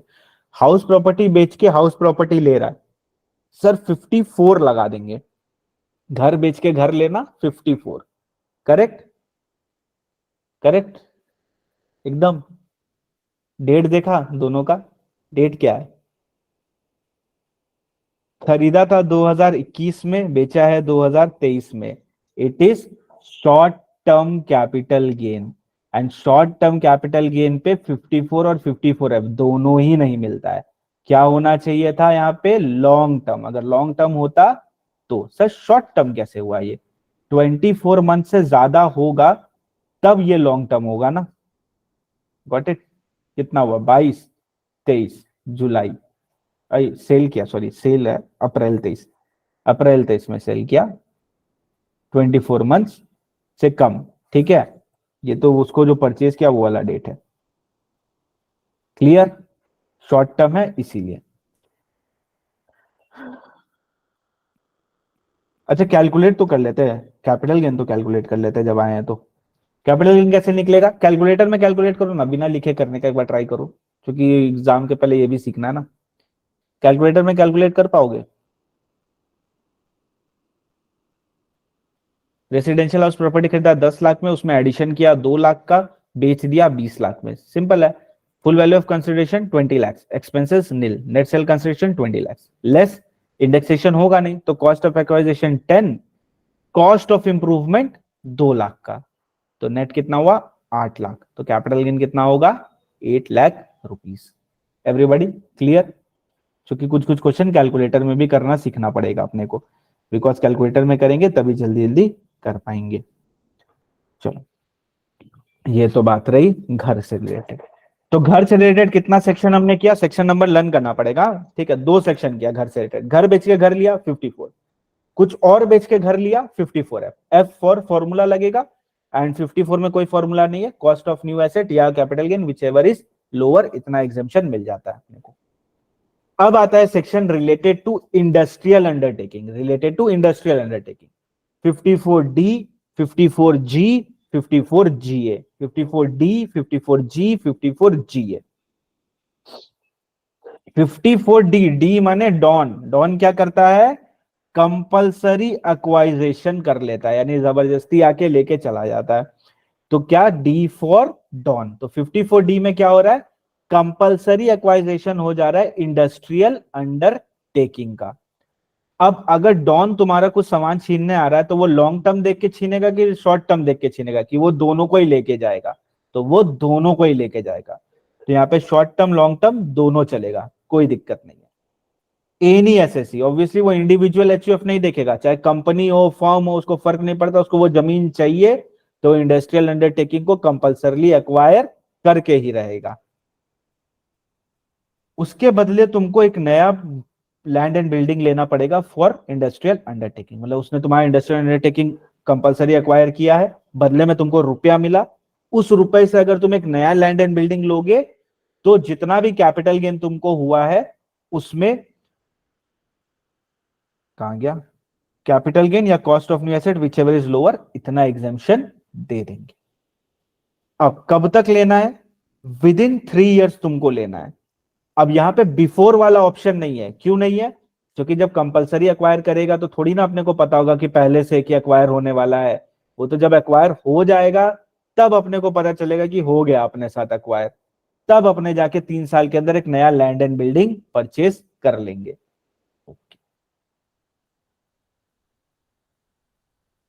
और जो लिए हैं उसको 3 साल तक अपने पास रखना है, अगर 3 साल तक अपने पास नहीं रखेंगे तो वही same cost of acquisition of asset से रिड्यूस कर देंगे, जो अपने 54 में पड़ा था एकदम डिट्टो वही काम यहां पे भी करेंगे। ओके, तो एक चीज मेरे को बताओ, क्या कंपल्सरी एक्वाइजेशन से भी कैपिटल गेन आता है? हाँ, अगर आपका कंपल्सरी एक्वायर होता है तो भी कैपिटल गेन आता है। तो सर क्या इसका ये मतलब होता है क्या कि compulsory acquisition is also transfer? Yes, compulsory acquisition is also transfer, यानी सेल भी ट्रांसफर होता है, कंपल्सरी एक्वाइजेशन भी ट्रांसफर होता है। ये बात रही 54D की। अब इसका मिलता जुलता सेक्शन 54G, जी फॉर गांव। क्या? जी फॉर गांव। अगर तुम एक एसएससी और तुम शॉर्ट टर्म लॉन्ग टर्म कोई सा भी अपना इंडस्ट्रियल अंडरटेकिंग को जो कि अर्बन एरिया में था उसको बेच के गांव चले जाते हो, यानी रूरल एरिया चले जाते हो, तो उस सिनेरियो में तुम जो भी नया प्लांट एंड मशीनरी खरीदोगे या शिफ्ट का ओरिजिनल को शिफ्ट करोगे और जो भी इनकर करोगे नोटिफाइड एक्सपेंसेस, तो जितना भी तुमको कैपिटल गेन हुआ है इस अर्बन वाले अंडरटेकिंग को बेच के, वो हम एग्जेम्प्ट कर देंगे। कितना एग्जेम्प्ट करेंगे? कैपिटल गेन या cost of new asset whichever is lower. जो नया हमने इंडस्ट्रियल अंडरटेकिंग गांव में लिया है उसको 3 साल तक अपने पास रखना है, 3 साल के पहले ट्रांसफर कर दिया तो कॉस्ट ऑफ एक्वाइजेशन से रिड्यूस कर देंगे, न्यू एसेट के कॉस्ट ऑफ एक्वाइजेशन से रिड्यूस कर देंगे। नेक्स्ट, 54 जी है। अब इसका शॉर्टकट मेरे को नहीं पता, वो बना लेना। 54 जी है मतलब होता है जब इंडस्ट्रियल अंडरटेकिंग को अर्बन से सेज में शिफ्ट कर रहे हैं, कहा स्पेशल इकोनॉमिक जोन में शिफ्ट कर रहे हैं। सारे प्रोविजन सेम है। नया प्लांट मशीनरी लेना है, कब तक लेना है? 1 साल पहले, 3 साल बाद। यहाँ पे भी 1 साल पहले, 3 साल बाद, दोनों में है ये वाला, ठीक है। लोअर ऑफ कैपिटल गेन और cost of new asset, advance गाओ। हाँ एडवांस गाओ, करेक्ट, एडवांस गाओ। तो कैपिटल गेन या cost of new asset whichever is lower, चलेगा, कोई दिक्कत नहीं है। हाँ परचेज और कंस्ट्रक्ट दोनों कवर है यहाँ पे। 3 साल तक उसको अपने पास रखना। अगर 3 साल तक अपने पास नहीं रखोगे तो जितना cost of acquisition of the new asset है उससे रिड्यूस कर देंगे। वही सेम हाउस टू वाला जो एग्जांपल लिया था, एकदम डिट्टो सेम वही वाला एग्जांपल है। तो हमने 3 सेक्शन देखा। फिर एग्जाम्शन बहुत इजी है, एकदम टफ नहीं है, बहुत इजी है, बहुत एकदम मक्खन है। 54D, 54G, 54D है। D for don, G for गांव, जी ए फॉर एडवांस गांव। एडवांस गांव नहीं बोलेंगे, गलती है, गांव एडवांस, गांव एडवांस, ठीक है। जी है, सेस जाना है। तो 54D में बोलता है कि कंपलसरी एक्वायर हो जाता है तुम्हारा इंडस्ट्रियल अंडरटेकिंग जिसको तुमने 2 साल तक यूज करा है। बदले में तुम जाके कोई भी इंडस्ट्रियल अंडरटेकिंग लेते हो, कहीं पे भी, अर्बन में लो, रूरल में लो, कोई फर्क नहीं पड़ता, कहीं पे भी लो। 3 साल के अंदर तुमको लेना है from the date of transfer. तो जितना कैपिटल गेन हुआ या कॉस्ट ऑफ न्यू एसेट है विच एवर इज लोअर, इतना एग्जेम्प्ट कर देंगे। जो नया एसेट लिया उसको 3 साल तक अपने पास रखना। अगर 3 साल के पहले तुम उसको बेच दोगे तो कॉस्ट ऑफ एक्वाइजेशन से रिड्यूस कर देंगे न्यू एसेट का। 54G बोलता है अगर इंडस्ट्रियल अंडरटेकिंग को अर्बन से रूरल लेके जा रहे हो तो भैया अच्छा काम कर रहे हो तुम भाई, रूरल एरिया में जाके वहां पे एम्प्लॉयमेंट दोगे, तो इस सिनेरियो में हम तुमको 54G का एग्जेम्पशन देंगे। ऑब्वियसली तुम्हारी इंडस्ट्रियल अंडरटेकिंग जो तुम यहाँ से वहां लेके जाओगे तो जो खर्चे होंगे, या तुम नया प्लांट एंड मशीनरी खरीदोगे, पुराने वाले को बेचोगे, तो जो भी कैपिटल गेन होगा वो एग्जेम्प्ट कर देंगे। कितना? कैपिटल गेन या cost of new asset whichever is higher. अब अगर तुम गांव जा रहे हो तो ऑब्वियसली तुम पहले से प्लान करके जा सकते हो, तो 1 साल पहले भी अलाउ किया है, 3 साल के अंदर वाला भी अलाउ किया है, यानी परचेज या कंस्ट्रक्ट विद इन 3 ईयर्स या बिफोर 1 ईयर। 3 साल तक अपने पास रखना है, नहीं रखा तो जितना कॉस्ट ऑफ एक्वाइजेशन है उससे रिड्यूस कर देंगे, जितना कैपिटल गेन हमने अलाउ किया था उतना रिड्यूस कर देंगे।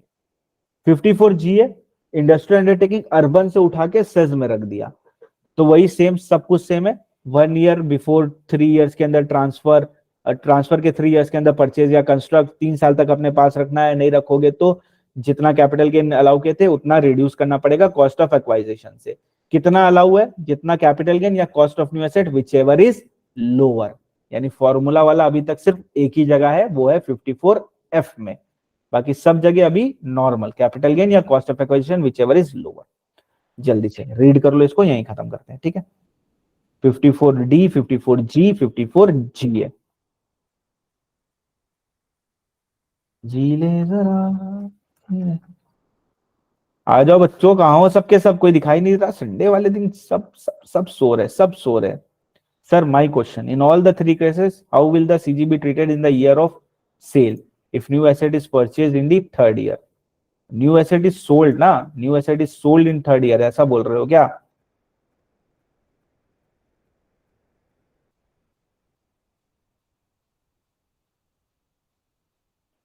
कंस्ट्रक्टेड, कंस्ट्रक्टेड भी चलेगा, कोई दिक्कत नहीं है। 3 साल के अंदर कंस्ट्रक्ट कर लो, परचेज भी चलेगा, कंस्ट्रक्ट भी चलेगा।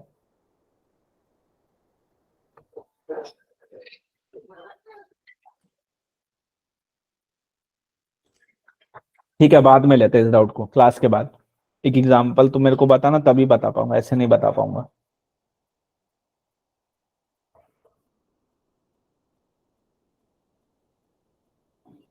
सोल्ड इन जनवरी 23, नहीं 28 नहीं, 3 साल के अंदर कंस्ट्रक्ट करना है। 3 साल मतलब हो गया जनवरी 26 तक कंस्ट्रक्शन हो जाना चाहिए। ओके।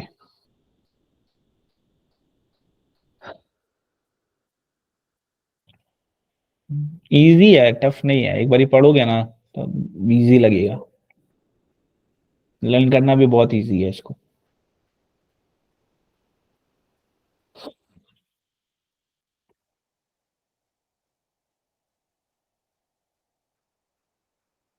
सीजी कौन से ईयर में लगेगा, इससे रिलेटेड अभी करेंगे, स्पेशल एडजस्टमेंट में कवर है दीप्ति, वो अभी नहीं।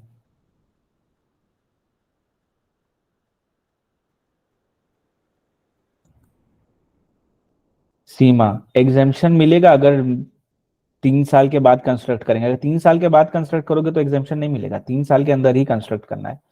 जैसे तुमने बोला जनवरी 23 में सेल किया, तो जनवरी 26 तक कंस्ट्रक्शन हो जाना चाहिए।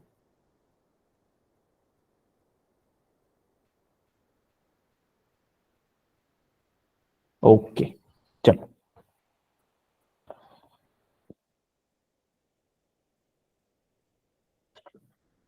पूरा कैपिटल गेन, जितना कैपिटल गेन था वही, कोई एग्जामेशन नहीं।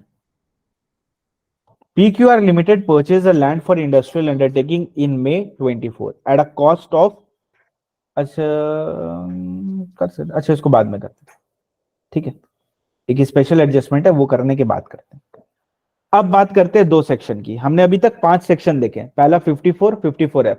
54 घर बेच के घर लिया, 54F कोई और सामान बेच के घर लिया, 54D जी और GA किसके लिए, इंडस्ट्रियल अंडरटेकिंग से रिलेटेड। डी कंपलसरी, जी मतलब अर्बन से गांव यानी रूरल, और तुम्हारा GA मतलब हो गया अर्बन से स्टेज की तरफ। अब आता है 54EC और 54B। सबसे ज्यादा यही टेस्ट होगा एग्जाम में। 54 टेस्ट होता है, 54F टेस्ट होता है, डी भी टेस्ट होता है, EC भी टेस्ट होता है। ये 3 है जो सबसे ज्यादा, 4 है जो इंपॉर्टेंट है। अब बात करते हैं सबसे पहले 54EC। 54EC और 54B में कोई लिंक नहीं है, ये दोनों अलग है, तो एक कॉमन नहीं है। अब 54EC की बात करते हैं। अगर किसी भी एसएससी को कोई भी लॉन्ग टर्म कैपिटल गेन होता है, ठीक है, किस चीज का, लैंड एंड बिल्डिंग या बोथ का, यानी किसी भी एसएससी को अगर लैंड एंड बिल्डिंग बेचने से लॉन्ग टर्म कैपिटल गेन होता है, लैंड एंड बिल्डिंग कौन सी होनी चाहिए, LTCA वाली, ठीक। अब ये 50 वाला मत पढ़ना, ये भी नहीं समझेगा, PGBP का कॉन्सेप्ट है, उसको छोड़ के। कैमरा शुरू करवाओ सर। कैमरा कोई ऑन ही नहीं कर रहा है, कहाँ क्या कर रहे हो तुम लोग, कैमरा ऑन करो, सो गए हो क्या सबके सब, क्लास में कोई दिखाई नहीं दे रहा है, ऐसे क्लास में पढ़ाई करते हैं। आ जाओ आ जाओ आ जाओ आ जाओ। सर आपका कैमरा, आपका, मेरा तो कैमरा ऑन ही है। मेरा कैमरा ऑन है ना, हाँ ऑन है। चलो आ जाओ, सबको ही आ जाओ। हाँ हाँ। अगर अपने एक लैंड एंड बिल्डिंग बेचते हैं और अपने को कैपिटल गेन होता है, तो देखो 54 में आप आएंगे क्या, नहीं। 54F में आप आएंगे, नहीं। रेसिडेंशियल नहीं बेच रहे, लैंड एंड बिल्डिंग बेच रहे हैं, 54 में नहीं आएंगे, 54F में नहीं आएंगे, DG और GA में भी नहीं आ पाएंगे, वो इंडस्ट्रियल अंडरटेकिंग से रिलेटेड है। तो हम कैसे अपना टैक्स प्लानिंग कर सकते हैं, तो गवर्नमेंट बोलती है तुम्हारे लिए हम इंसर्ट करते हैं 54EC, E for electronic, electronic नहीं बोलते, इलेक्ट्रिक बॉन्ड, ऐसे कुछ, ठीक है, अभी भी बताते हैं कैसे।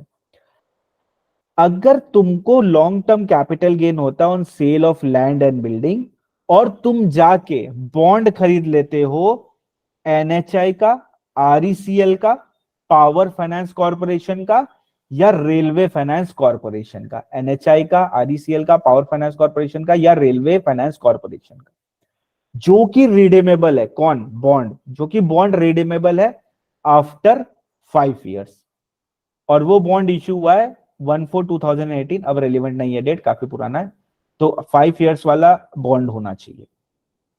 कब तक परचेज कर लेना है, 6 मंथ्स के अंदर from the date of transfer, 6 months के अंदर तुमको उसको परचेज कर लेना है from the date of transfer. तो जितना कैपिटल गेन था या जितना कॉस्ट ऑफ न्यू एसेट है, whichever is lower, cost of new asset मतलब बॉन्ड, बॉन्ड का जितना कॉस्ट है या जितना कैपिटल गेन हुआ, विच एवर इज लोअर, इतना एग्जेम्प्ट कर देंगे। मैक्सिमम कितना एग्जेम्पशन मिलेगा, यहां पे भी लिमिट है 50 lakhs की, इन ऑल द सिनेरियो 50 lakhs के ऊपर नहीं जाएगा। जो हमने खरीदा 5 साल का बॉन्ड है, तो ऑब्वियसली 5 साल तक अपने पास रखना पड़ेगा, 5 साल तक उस बॉन्ड को अपने पास रखना है। याद रखना, ना तो उस बॉन्ड को तुम सेल करोगे, ना तो उस बॉन्ड को कन्वर्ट करोगे, ना तो उस बॉन्ड को एज अ सिक्योरिटी रख के लोन लोगे, ना लोन लोगे, ना कन्वर्ट करोगे, ना ट्रांसफर करोगे। 5 साल तक वो बॉन्ड तुम्हारे पास ही होना चाहिए, तुम्हारे लॉकर में रखा होना चाहिए, लॉकर से बाहर मत निकाल देना उसको। अगर निकाल देते हो तो अब देखो, कॉस्ट ऑफ एक्वाइजेशन से लेस नहीं करेंगे, इस वाला स्पेशल केस है ये। यहाँ पे क्या करेंगे, जितना कैपिटल गेन एग्जेम्प्ट था अर्लियर, उतना टैक्स कर देंगे इन द ईयर ऑफ वायलेशन। यानी अगर 4 साल में जाके तुमने उसको बेच दिया, या 4 साल में जाके तुम उसको गिरवी रखा है, तो जितना कैपिटल गेन एग्जेम्प्ट किए थे वो पूरा का पूरा टैक्सेबल कर देंगे कैपिटल गेन हेड में। ठीक है, सिंपल, ओके। तो ये अपने को लर्न करना है, ये बहुत इंपॉर्टेंट है, क्योंकि वो बेचेगा ही बेचेगा लैंड एंड बिल्डिंग, और जैसे वो लैंड एंड बिल्डिंग बेचेगा अपने को क्लिक कर जाना चाहिए कि ईसी लगेगा। अब ईसी को लर्न करने के लिए यही सिंपल, कहाँ गया, आरईसीएल, आरईसीएल मतलब ईसी, ठीक है। इसका यूज कब करना है, जब भी लैंड एंड बिल्डिंग बेचोगे तब यूज कर लेना। बॉन्ड खरीद के रख लो, बॉन्ड खरीदोगे तो इंटरेस्ट तो मिलेगा ही ना उसमें, तो वहां तो तुम्हारा फायदा ही होगा, और सरकार को पैसा चाहिए ये सारे बॉन्ड्स को इशू करके, तो इसीलिए ये वाला प्रोविजन डाला गया 54E-C। कोई भी एसएससी ले सकता है जिसको लॉन्ग टर्म कैपिटल गेन हुआ है लैंड एंड बिल्डिंग या बोथ बेच के। बॉन्ड लेना एनएचआई का, आरईसीएल का, पावर फाइनेंस का, रेलवे फाइनेंस का, जो कि रिडेमेबल आफ्टर 5 ईयर्स है, यानी लॉक इन पीरियड कितना है, 5 ईयर्स का लॉक इन पीरियड है।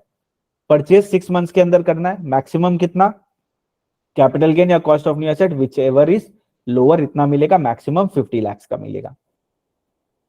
Sir 54F and 54EC is different, नहीं 54 देखो एफ में तो कोई भी कैपिटल एसेट लिखा है, यानी लैंड एंड बिल्डिंग भी बेच के ले सकते हो, कोई दिक्कत नहीं है। बट जनरली अब तुम, जरूरी थोड़ी है बेच दिया तो घर लेना ही लेना है, सबको थोड़ी घर लेना होता है, जबरदस्ती थोड़ी घर लेते हैं सब। तो अब क्या करेंगे, तब बॉन्ड ले लेंगे, 5 साल का बॉन्ड लेके रख लेंगे। 5 साल तक का ही बॉन्ड होता है वो ऐसे बनाया ही गया है प्रोविजन कि वो बॉन्ड ही 5 साल के लिए इश्यू होता है। 5 साल तक ना उसको ट्रांसफर करना, ना कन्वर्ट करना, ना लोन अवेल करना या एडवांस करना ऑन सिक्योरिटी। अगर ऐसा करते हो तो जितना सीजी एग्जाम था अर्लियर उतना टैक्स कर देंगे इन the year of violation. Okay, next 54B, individual HUF के लिए ये सिर्फ स्पेशल प्रोविजन है।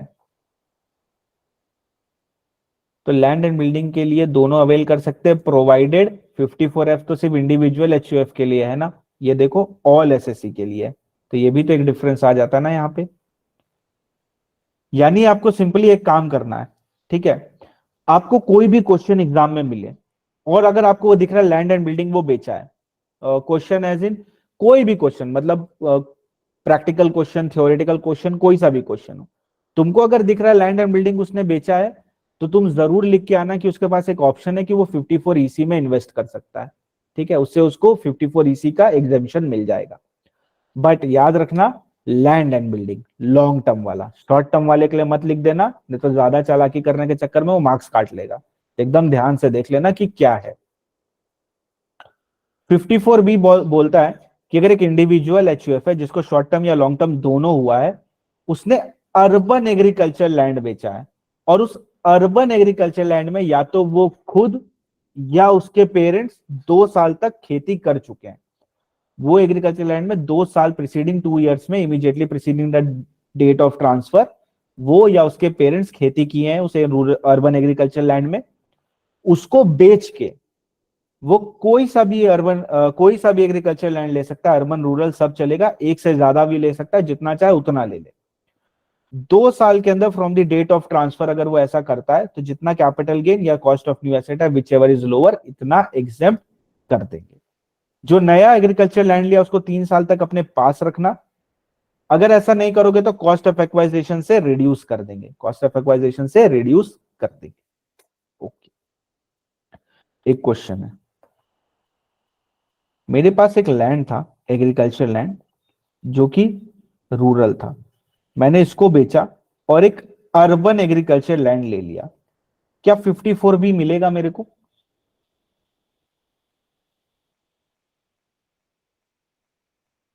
Very good, it is not a capital asset.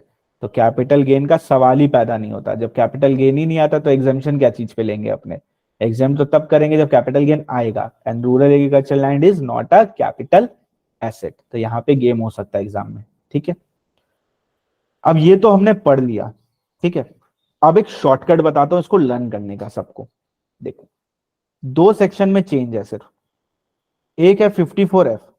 54F क्या बोलता है, अगर अपने उसको ट्रांसफर कर देते तो जितना सीजी एग्जाम्प्ट किया था अर्लियर उतना कर देंगे टैक्सेबल, करेक्ट, यही बात बोलता है ये। और 54B ये भी यही बात बोलता है कि जितना सीजी एग्जाम्प्ट था अर्लियर उतना टैक्सेबल कर देंगे इन द ईयर ऑफ वायलेशन। बाकी सारे सेक्शन में सिर्फ एक ही पॉइंट है, कॉस्ट ऑफ एक्वाइजेशन से रिडक्शन वाला पॉइंट है, ठीक है। तो सिर्फ और सिर्फ 2 ऐसे सेक्शन है जिसमें डायरेक्टली वो कैपिटल गेन जो एग्जेम्प्टेड है वो टैक्सेबल करते हैं, एक 54EC, एक 54F। बाकी सारे सेक्शन के लिए कॉस्ट ऑफ एक्वाइजेशन से रिड्यूस करते हैं। तो सब जगह लर्न करने की कोई जरूरत नहीं है, बस ये पॉइंट लर्न कर, एक जगह लर्न कर लेना, सब जगह ऑटोमेटिक हो जाएगा। और ये याद करना 54 है, 54 इसी अलग है, उसमें ये वाला पॉइंट है। अननेसेसरी डेटा फीड नहीं करना है, अननेसेसरी बैठ के रट्टे नहीं मारने, कॉमन पॉइंट निकाल के उसको रट लेना है। जैसे कॉमन पॉइंट रट लिया, ऑटोमेटिक सारा अपने को लर्न हो जाएगा। सिमिलर चीज 54D 54G 54G है, बस पर्पस अलग है, बाकी सारे प्रोविजंस दोनों के सेम है, तीनों के। तो एक जगह भी रट लोगे तो दूसरी जगह और तीसरी जगह ऑटोमेटिक लर्न हो जाएगा, बार बार लर्न करने की जरूरत नहीं है। ठीक है, इसको 2-3 बार ये टेबल पढ़ोगे तब समझ में आएगा। अभी बुक जब आ जाएगी ना, जब 2-3 बार इसको पढ़ोगे तो कंफर्टेबली समझ पाओगे।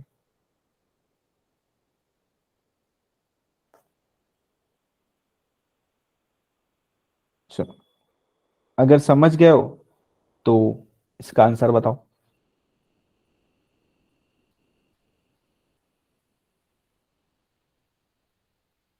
इंटर का है, कैसे पता? ब्लू है, ब्लू मतलब इंटर के स्टडी मटेरियल का question.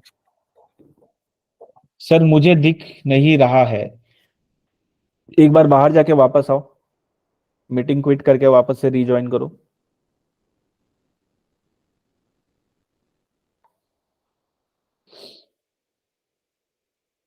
Long term capital gain 75 lakhs. Very good. बाकी लोग पढ़ो एक बार क्या लिखा है। क्या 75 लैक्स एग्जाम्प्ट करेंगे क्या 54 ईसी में? नो। लिमिट क्या है? मैक्सिमम 50 लैक्स। तो मैक्सिमम कितना एग्जाम्प्ट कर सकते हैं? 50 लैक्स अब एग्जाम्प्ट कर सकते हैं, उससे ज्यादा एग्जाम्प्ट नहीं करेंगे। और इसी के साथ दोस्तों कॉन्ग्रेचुलेशंस, कैपिटल गेन खत्म नहीं हुआ, लेकिन कैपिटल गेन का जो अपना फॉर्मूला था वो पूरी तरह से होता है खत्म, एक्सेप्ट सेक्शन 10 के 2-3 है, वो बीच बीच में आएंगे तब उसको करेंगे। ये पूरा फॉर्मूला अपना होता है समझ के खत्म, पूरा कैपिटल गेन इसी के अंदर समाया हुआ है। अब हम चल रहे हैं स्पेशल एडजस्टमेंट्स की तरफ। स्पेशल एडजस्टमेंट्स अब अपने पढ़ेंगे। नाम स्पेशल है, स्पेशल कुछ है नहीं उसमें, ठीक है, तो घबराने का नहीं। चलो चलते हैं एक कहानी की तरफ। आओ सुनाओ प्यार की एक कहानी। एक लैंड एंड बिल्डिंग था मेरे पास, ठीक है। पानी पी लेता हूं पहले, तुम लोग भी पी लो, पीना है तो।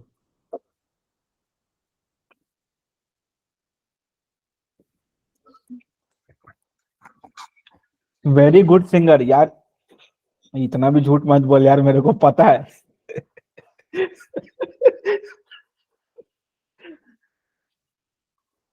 मेरे पास एक लैंड एंड बिल्डिंग थी जिसको मैंने 2005 में खरीदा था 10 लाख रुपए में।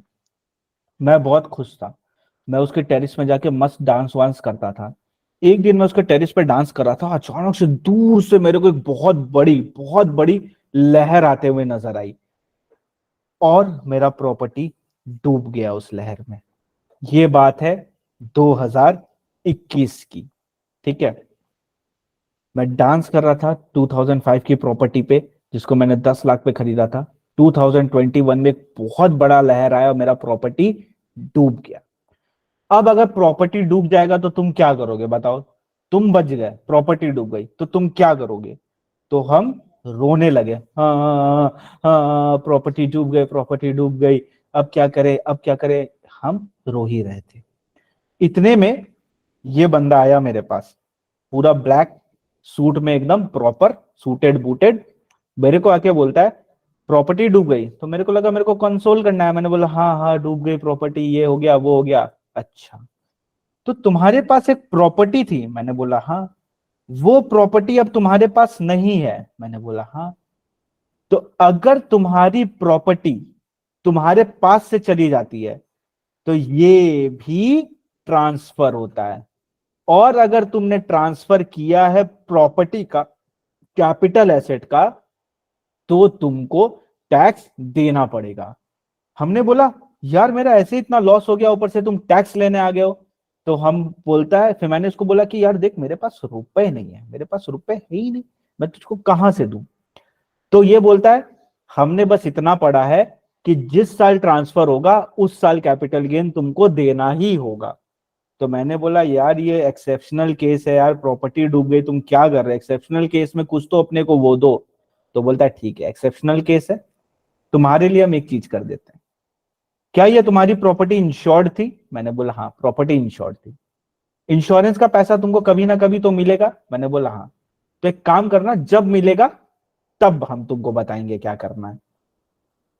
फिर धीरे धीरे धीरे धीरे समय पास हुआ, वक्त गुजरा, हालात बदले, और एक दिन सडनली 30/6/2023 को इंश्योरेंस कंपनी वाले आते हैं, मुझे 15 लाख का इंश्योरेंस वो ग्रांट कर देते हैं, इंश्योरेंस क्लेम। फर्स्ट इंस्टॉलमेंट 50,000 का वो मेरे को पे भी कर देते हैं। अब जैसे रुपया मेरे को मिला तो मैं क्या करूंगा, खुश हो जाऊंगा, डांस करूंगा, वापस से मैं डांस करने लगा। बट मैं जब भी डांस करता हूं ना तब कुछ ना कुछ हो ही जाता है। जैसे मैं डांस करना शुरू किया ना, ये भाई साहब वापस आ गए। इन्होंने बोला तुमको मिल गया रुपया? हाँ। तो बोला हमको भी दो। फिर हमने बोला क्यों? तो अब वो बोल रहे हैं याद है तुझको तेरी प्रॉपर्टी थी जो कि डूब गई थी, उस समय तुमने टैक्स नहीं दिया, तो अब तुम्हें टैक्स देना पड़ेगा। सो एक्सेप्शन क्या हुआ? तो एक्सेप्शन ये है कि लॉस्ट वाले ये सब डिस्ट्रक्शन वाले केस में जब अपने को इंश्योरेंस क्लेम मिलेगा, तो जिस साल इंश्योरेंस क्लेम मिलेगा टैक्स उस साल लगेगा। ठीक है। बट पीरियड ऑफ होल्डिंग क्या होगा? तो पीरियड ऑफ होल्डिंग जितने दिन हम उसको होल्ड किए थे, तो हमने प्रॉपर्टी खरीदी थी 2005, प्रॉपर्टी डिस्ट्रॉय हो गई 2021 में, तो पीरियड ऑफ होल्डिंग 2005 से 2021 होगा। बट जो कैपिटल गेन होगा वो 2023-24 में चार्ज होगा, बिकॉज रुपया अपने को उस दिन मिला। तो मात्र यही एक छोटू सा एक इसमें ट्विस्ट है या अलग है, बस ऐसे समझ सकते हैं, और कुछ खास नहीं है इसमें। तो 2005-6 की सीआईए मेरे को दिया है, 17-18 का सीआईए मेरे को दिया है, 23-24 का मेरे को 348 अपने को सीआईआई दिया हुआ है। अब ध्यान से देखो, 2005 की प्रॉपर्टी 2021 में डिस्ट्रॉय हो गई, यानी पीरियड ऑफ होल्डिंग क्या हुआ मेरा, 2005 से लेके 2021 तक हुआ अपना period of holding. Capital gain किस साल लगेगा? जिस साल मेरे को फर्स्ट इंस्टॉलमेंट, जिस साल मेरा क्लेम पास हुआ उस साल नहीं, जिस साल मेरे को फर्स्ट इंस्टॉलमेंट मिला, हाथ में रोकड़ा आया, 1 रुपया भी क्यों ना आया हो, उस साल अपने को कैपिटल गेन टैक्स पे करना पड़ेगा। तो एक बार इसको सॉल्व करते हैं। फॉर्मूला क्या था? Full value of consideration less expenses less index cost of acquisition. कैसे इंडेक्स हुआ ये देखो, 2005 की प्रॉपर्टी 2021 में 24 से ज्यादा है, हाँ, तो ये हो गया तुम्हारा long term. Full value of consideration, तो मेरा इंश्योरेंस क्लेम पास हुआ था 15 लाख का, भले ही मिला 50,000 है, उससे फर्क नहीं पड़ता है, पास कितना का हुआ था? 15 लाख का, 15 लाख का। तो फुल वैल्यू ऑफ कंसिडरेशन हो गई 15 लाख। कोई एक्सपेंस वगैरह बियर किया मैंने? नहीं किया। 15 लाख हो गया नेट सेल कंसिडरेशन। अब कॉस्ट ऑफ एक्वाइजेशन अपने को निकालना है, कैसे निकलेगा? इंडेक्स कॉस्ट ऑफ एक्वाइजेशन, कितने की प्रॉपर्टी थी? प्रॉपर्टी थी 10 लाख रुपए की, तो 10 लाख मल्टीप्लाई कर दिया। 2005 की प्रॉपर्टी सी, तो डिवाइड कर दिया CIA of 2005, 117। Now my question to you is 117। अब मेरा क्वेश्चन है आप लोगों से, मल्टीप्लाई किससे करेंगे? 348 से मल्टीप्लाई करेंगे या 272 से करेंगे? तो वेरी गुड दोस्तों, 272 से मल्टीप्लाई करेंगे। जब तक होल्ड किया था तभी तक तो इंडेक्स करेंगे ना। जब 2018 के बाद प्रॉपर्टी थी ही नहीं मेरे पास, तो उसको इंडेक्स कैसे कर सकते हैं? तो इंडेक्स कब तक होगा? सिर्फ और सिर्फ 2018 तक, दैट इज 272। बाकी इसको सॉल्व करेंगे तो अपने को लॉन्ग टर्म कैपिटल गेन मिल जाएगा। Got it everybody? कितना आ रहा है? 84824 824,786 824,786 LTCL आ रहा है। ठीक है, गॉट इट? इजी। कुछ नया पढ़ लिए क्या, कुछ अलग पढ़ लिए क्या? नहीं, कुछ अलग नहीं पढ़े, बस जो चीज पढ़ा है ये उसी का एक एक्सटेंशन है। कि अगर प्रॉपर्टी ही नहीं है तो ऑब्वियसली फिर कहां से ट्रांसफर अपने उसको मानेंगे? ट्रांसफर किस दिन मानेंगे? जिस साल प्रॉपर्टी गई उस साल अपने इसको ट्रांसफर मान लेंगे।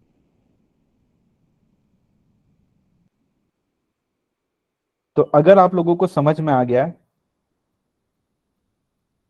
तो ये रहा इंटर का स्टडी मटेरियल का क्वेश्चन।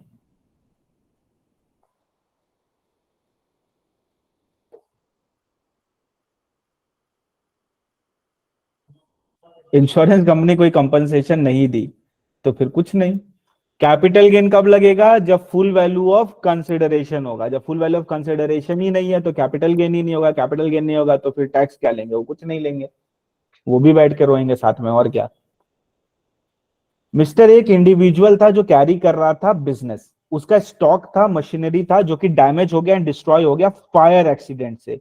ओ माय गॉड, आग लग गई, स्टॉक और मशीनरी में लग गई आग। स्टॉक का लॉस हुआ उसको 6,50,000 का। कुछ मशीन उसने बचा ली। Opening balance of block is 10,80,000। Sir बहुत डर लग रहा है क्वेश्चन पढ़ के। डरो मत, बता रहा हूँ। हाँ वेरी गुड, डरने का नहीं इस क्वेश्चन में एकदम भी, ठीक है। During the process of safeguarding of his machinery in the fire fighting operation he lost his gold chain and diamond ring. Oh my god, अब क्या होगा? क्या मतलब अब घर जाके वो मार खाएगा? रिंग उसका खो गया है? नहीं नहीं, घर जाके मार नहीं खाएगा, हाँ मार खाएगा। ठीक है, तो गोल्ड चेन और डायमंड रिंग जो उसकी खो गई है वो कैपिटल एसेट है। नहीं, पर्सनल मूवेबल नहीं होता, ज्वेलरी है वो। Jewellery is a capital asset, तो वो कैपिटल एसेट है। इस पे कैपिटल गेन आएगा। ऊपर वाला जो डेटा है वो पीजीबीपी का, अपने को मतलब नहीं है अभी, अभी अपने कैपिटल गेन पढ़ रहे हैं, अपने को उस पे मतलब है। जिसको हमने परचेज किया था 1,20,000 में 2005 में। इंश्योरेंस कंपनी बोलती है गोल्ड चेन और डायमंड रिंग का 1,80,000 देगी। तो बताओ क्या यहाँ पे 1,80,000 देगी? और ये आग लगी थी कब? आग लगी है करंट ईयर में ही लगी है क्या? हाँ करंट ईयर में ही आग लगी है।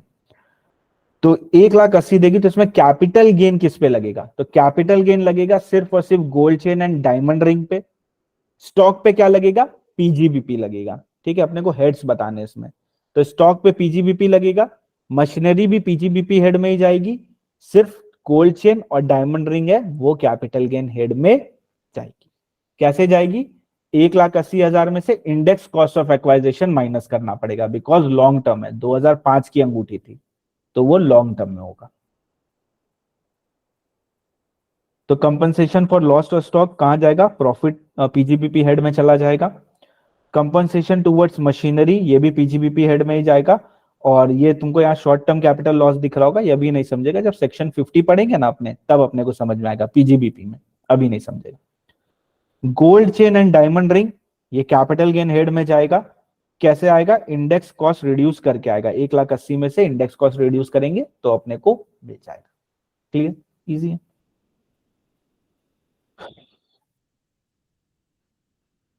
अब एक बार यहां से रीड कर लेते हैं। फ्लड होता है, अर्थक्वेक होता है, राइट्स होता है, एक्शन ऑफ एनिमी होता है, या सुनामी होता है। उसकी वजह से हमारा प्रॉपर्टी हो जाता है डिस्ट्रॉय। डिस्ट्रॉय होने के बाद जब अपने को फर्स्ट इंस्टॉलमेंट मिलेगा तो जो भी अमाउंट पूरा अमाउंट अपने लेंगे, फर्स्ट इंस्टॉलमेंट नहीं लेंगे, पूरा जो भी इंश्योरेंस अपना एक्सेप्ट हुआ है वो लेंगे, उसमें से एक्सपेंसेस माइनस करेंगे, नेट सेल आएगा, उसमें से इंडेक्स कॉस्ट ऑफ एक्वाइजेशन या इंडेक्स कॉस्ट ऑफ इंप्रूवमेंट और कैपिटल गेन अपना आ जाएगा। बस यहाँ पे एक ही चीज अलग है और वो ये है कि period of holding date of destruction तक लेना है। बस जितना दिन एसेट हाथ में था उतने दिन तक ही अपने इसको वो करेंगे, इंडेक्स करेंगे, उससे ज्यादा इंडेक्स नहीं करेंगे। दूसरी चीज, यहां पे टैक्स कब लगेगा? जिस साल पैसा मिला उस साल टैक्स लगेगा। डिस्ट्रक्शन जिस साल हुआ उस साल नहीं, जिस साल पैसा मिला उस साल अपने इस पे टैक्स लगा देंगे। अब अनदर इंपॉर्टेंट, ठीक है, बहुत ज्यादा इंपॉर्टेंट कॉन्सेप्ट है। आ जाओ सबको, आ जाओ, सो रहे हो तो उठ जाओ थोड़ी देर के लिए। आ जाओ आ जाओ आ जाओ। मेरे पास एक लैंड एंड बिल्डिंग थी जिसको मैंने 2005 2006 में परचेज किया था। मेरा काम क्या है पता है? मेरा काम है लैंड एंड बिल्डिंग बेचना, यही मेरा काम भी है। अब क्या हुआ, ये मेरे पास कैपिटल एसेट था, अगर मैं इसमें रहता हूं तो भी ये कैपिटल एसेट है, बिकॉज पर्सनल है तो भी कैपिटल एसेट है, ये मेरा कैपिटल एसेट था। अब मेरा काम घर बेचना भी है, तब मैंने क्या किया, अपने इस कैपिटल एसेट को कन्वर्ट कर लिया स्टॉक इन ट्रेड में, यानी धंधे में लेके आ गया। कब लेके आया? 2017 2018 में। अब जैसे ही मैं इसको धंधे में लेके आया, और फिर वापस यही भाई साहब आ गए हमारे पास और बोलने लगे कि मेरे को टैक्स दो, टैक्स का पैसा दो, टैक्स का पैसा दो। मैंने बोला क्यों पैसा दे? तो इसने बोला तुमने कैपिटल एसेट को कन्वर्ट किया है स्टॉक इन ट्रेड में, ये भी ट्रांसफर होता है। तो मैंने बोला ठीक है, समझा तुम्हारी बात, ये भी ट्रांसफर होता है, कैपिटल गेन टैक्स आ जाएगा। लेकिन भाई मेरे को रुपया कहां मिला? मैंने तो बस एक हाथ से लेके दूसरे हाथ में प्रॉपर्टी रख दी, रुपया कहां है, रोकड़ा कहां है? मैं तेरे को दूं कैसे पैसा? रोकड़ा तो है ही नहीं मेरे पास। तो ये क्या हुआ, उदास होके चला गया। इसको लगा इसने गलत प्रोविजन पढ़ा है, ट्रांसफर तो हुआ बट जब रोकड़ा ही नहीं है तो पैसा कहां से लेगा? अब करंट फाइनेंशियल ईयर में हमने इस प्रॉपर्टी को, जो पीजीबीपी अपने स्टॉक में डाला था, इसको हमने कर दिया सेल 35 लाख रुपीस में। जैसे ही हम सेल करेंगे हम क्या हो जाएंगे? हम हो जाएंगे खुश, हम डांस करने लगे, अरे यार फिर से डांस कर रहा है। डांस किया मतलब कुछ गड़बड़ होने वाली है। क्या गड़बड़ होगा? ये भाई साहब वापस से आएंगे, बोलेंगे याद है तुझको एक प्रॉपर्टी तूने कन्वर्ट करी थी, तो अब इस प्रॉपर्टी पे टैक्स देने का समय आ गया। तो मैंने उसको बोला भाई मैंने तो पीजीबीपी हेड में स्टॉक इन ट्रेड बेचा है, and stock in trade is not a capital asset. बोला हाँ, stock in trade is not a capital asset, but conversion of capital asset into stock in trade is capital gain taxable. कैसे? हम तुम पे tax इसका मांग रहे हैं, हम इस वाले का टैक्स मांग ही नहीं रहे तुमसे, हम किसका मांग रहे? इसका मांग रहे। ओके, तो याद रखना जब भी कन्वर्जन वाला केस आएगा तो पीरियड ऑफ होल्डिंग कहां से काउंट करेंगे? सेम 2006 से लेके 2018 तक काउंट करेंगे, बिकॉज उतना ही दिन मेरे हाथ में था। टैक्स किस साल लगेगा? जिस साल पीजीबीपी में हम उस स्टॉक को सेल करेंगे उस साल अपने को टैक्स लग जाएगा।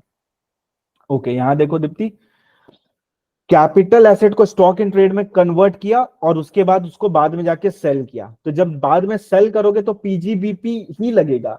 बट जो कन्वर्जन किया ना स्टॉक कैपिटल एसेट का स्टॉक इन ट्रेड, उस समय का कैपिटल गेन तुमको ईयर ऑफ सेल में देना पड़ेगा, उस साल का कैपिटल गेन आज देना पड़ेगा।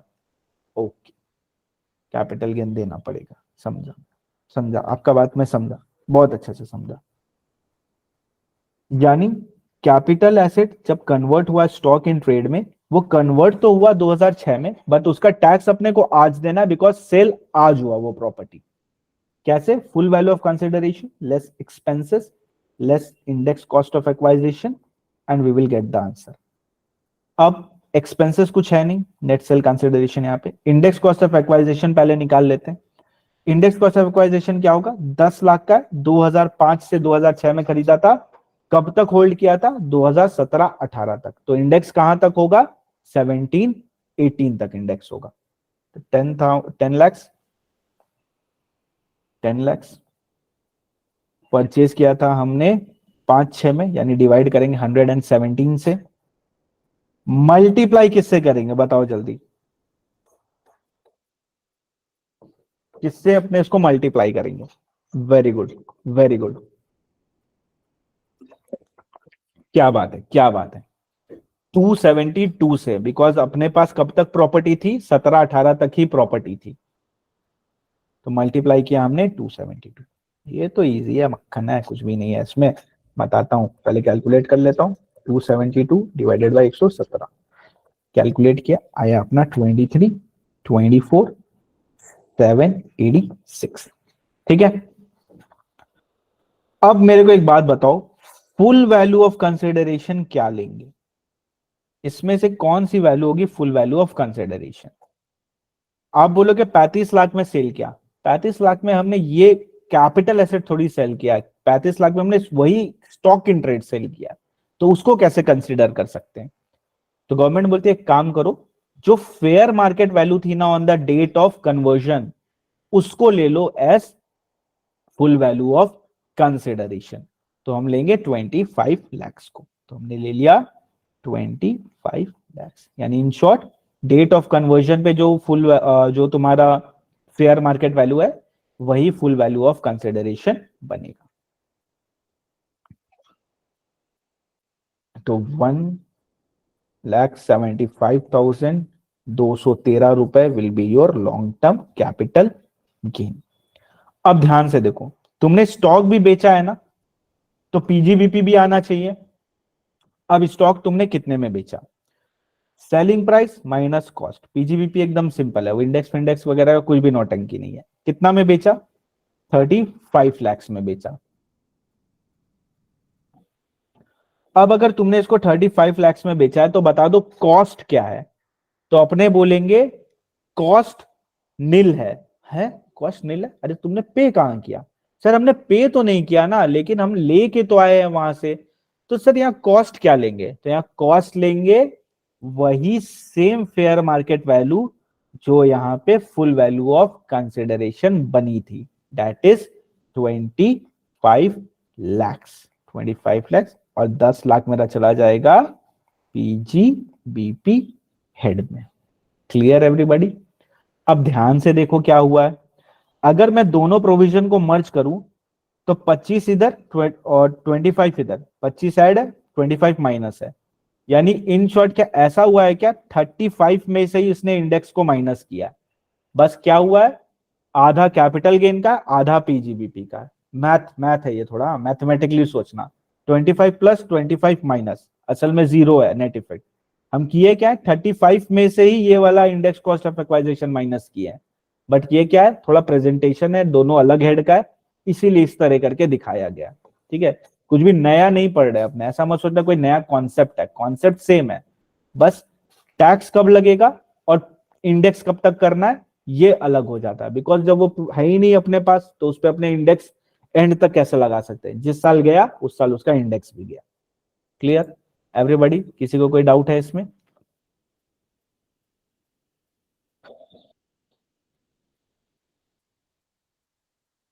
चलो, अगर कोई डाउट नहीं है तो this question is all yours, inter का क्वेश्चन नंबर 2।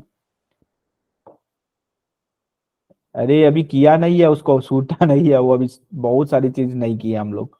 ठीक है, अभी बहुत लंबा सफर है, आ जाओ। चलो, this question is all yours, everybody turn on your camera. मेरे को दिखाई नहीं दे रहा तुम लोग क्वेश्चन कर भी रहे हो कि नहीं। अच्छा कैलकुलेटर तो दिखाओ, एटलीस्ट कैलकुलेटर दिखाओ अपना। हाँ वेरी गुड वेरी गुड, बाकी लोग नहीं यूज कर रहे हो कैलकुलेटर। तुम बैटरी बचा रहे हो कैलकुलेटर का, तुमको बैटरी बचाना है कैलकुलेटर का, यूज करो उसको, यूज करने के लिए लिया जाता है। चलो स्टार्ट, विपुल करो।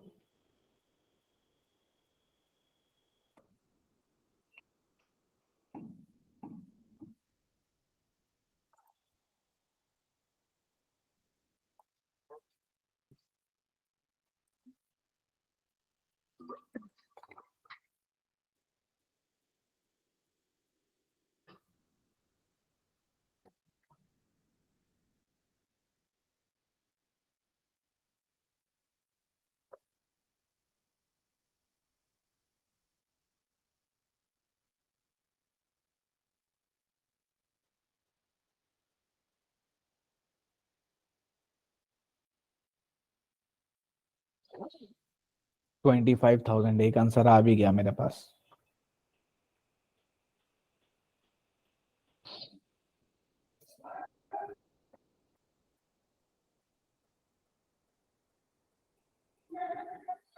25 पीजीबीपी, 65,664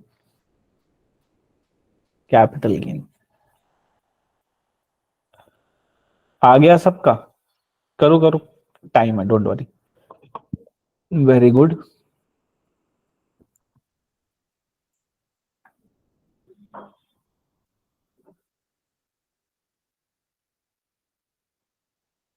कल से अपना क्लास वाला लिंक आ जाएगा, हाँ, तब इस वाले लिंक से ज्वाइन मत करना, ये डेमो वाला लिंक था। क्लास का स्पेसिफिक लिंक आएगा तुम लोग को मेल पे, देख कल से उस पे ज्वाइन करना आपने। चलो, सो यही आंसर है, LTCG PGBP. Done, clear. Question करूं कि समझ में आ गया? सर मेरे को नहीं आया, मेल मेल आ जाएगा, डोंट वरी। पहले आंसर बताओ, आंसर आया कि नहीं? हाँ सर आंसर आ गया, सबका आ गया कि मेरे को करना पड़ेगा? आ गया, आ गया, ठीक है, ओके। चलो रिकॉर्डिंग वालों, तब मैं नहीं कर रहा हूँ, अब तुम लोग समझना इसका आंसर कहाँ से आया। बता देता हूँ, इंटर का है, क्वेश्चन नंबर 2। नहीं मिले तो जाके स्टडी मटेरियल में खोज लेना, ठीक है।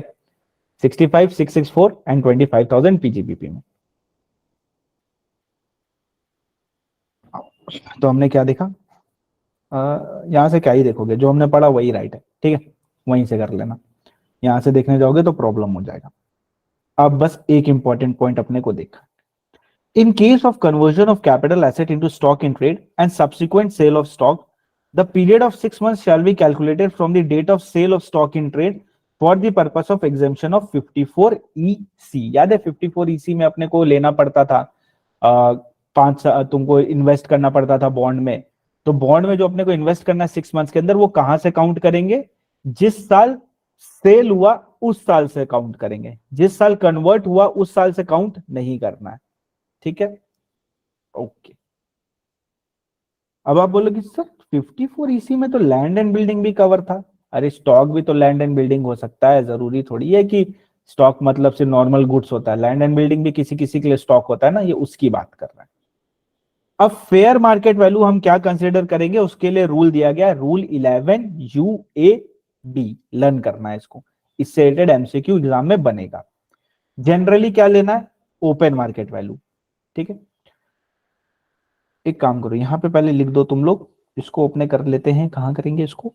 इसको अपने करेंगे स्लम सेल पे। स्लम सेल में एक ही साथ पढ़ा दूंगा, ठीक है। स्लम सेल में एक साथ अपने इसको रीड कर लेंगे, ठीक है। अभी इसको रहने दो। अब बात करते हैं कंपनसेशन ऑन कंपलसरी एक्वाइजिशन। अगर कंपलसरी एक्वायर हो जाता है हमारी प्रॉपर्टी, तो अपने को कुछ कंपनसेशन मिलता है। तो जिस साल अपने को पहला इंस्टॉलमेंट मिला उसी साल अपने टैक्सेबल कर देंगे। ये भी एकदम सेम डिस्ट्रक्शन जैसा है। पीरियड ऑफ होल्डिंग कितना लेना है अपने को? जिस दिन कंपलसरी एक्वायर हुआ उस दिन तक लेना है। टैक्सेबल किस साल करेंगे? जिस साल मिला उस साल टैक्सेबल करेंगे। फर्स्ट इंस्टॉलमेंट मिलता ही टैक्सेबल कर देना बिना वेट किए। अब मान लो इनहैंस्ड कंपनसेशन, मेरे को उसने बोला था 10 करोड़ देंगे, मेरे को लगा 10 करोड़ नहीं मिलना चाहिए, 12 मिलना चाहिए, तो मैंने केस कर दिया। 10 करोड़ वाला तो सेटल हो गया, वो तो डिस्प्यूट नहीं था, डिस्प्यूट था 2 करोड़ का। तो जब वो 2 करोड़ का डिस्प्यूट वापस से मेरे को अगर एग्री करता है कोर्ट और मेरे को इनहैंस कंपनसेशन मिलता है, तो वो भी टैक्सेबल हो जाएगा। वो टैक्सेबल होगा इन द ईयर ऑफ रिसीव्ड। कब? जब वो रिसीव होगा तब। एक्सपेंसेस कुछ होगा तो माइनस करेंगे। क्या वापस से कॉस्ट ऑफ एक्वाइजेशन माइनस करेंगे क्या? The answer is no. एक बार कर लिया ना, 2 बार थोड़ी कॉस्ट ऑफ एक्वाइजेशन माइनस करेंगे, सिर्फ एक बार कर सकते हैं कॉस्ट ऑफ एक्वाइजेशन को माइनस, ठीक। अगर अपने को इंटरेस्ट मिलता है कंपनसेशन पे, तब क्या होगा? तब वो टैक्सेबल होगा IFOS हेड में, income from other source head में। और उस पे अपने को 50% का डिडक्शन भी मिलता है। यानी मान लो 1 लाख रुपया इंटरेस्ट मिला है तो सिर्फ 50,000 ही टैक्सेबल होगा, रिमेनिंग 50,000 का डिडक्शन अपने को मिल जाएगा, ओके। अब बात कर लेते हैं फोर फीचर ऑफ एडवांस की। फोर फीचर ऑफ एडवांस अभी नहीं करते, इसको एक क्वेश्चन के साथ करेंगे, ठीक है। क्वेश्चन के साथ करेंगे तो और मजा आएगा इसको समझने में। यहां पे खत्म होता है अपना पार्ट 3 भी। पार्ट 3 में जितना भी स्पेशल एडजस्टमेंट था अपार्ट फ्रॉम फोर फीचर, वो हमने कर लिया है। सारे क्वेश्चन भी बना लिए हैं यहाँ पे। हाँ, अब ये करते हैं 54D। आ जाओ, इलस्ट्रेशन नंबर 22। अभी सीजी और कितना क्लास? अभी तो शुरू हुआ है, अभी तुम पूछ रहे हो और कितना क्लास जाएगा? अभी जाएगा 3 क्लास, इसके बाद और लगेगा शायद। सो बाई देन आई, जाओ जाओ जाओ, जानी ना, जाना नहीं है, क्वेश्चन करना है। ये रहा तुम्हारा question, this question is all yours. PQR limited purchase करता है एक land for industrial undertaking in May 2004। cost is 3,50,000. The above property was compulsorily acquired by state government 13 lakh का in the month of January. Compensation अपने को मिला फरवरी 2024 में.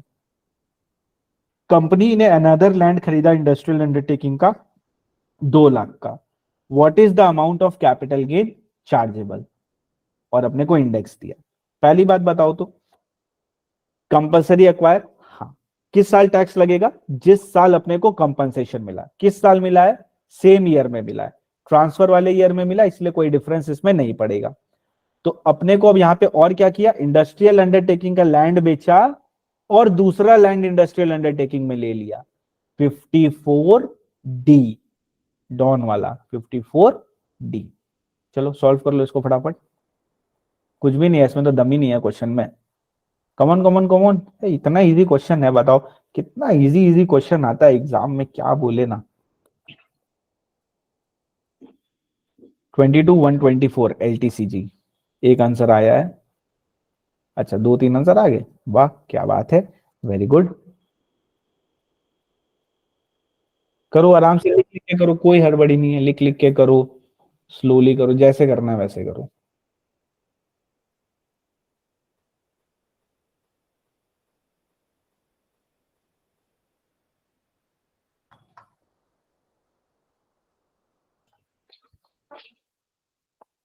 विपुल हो गया?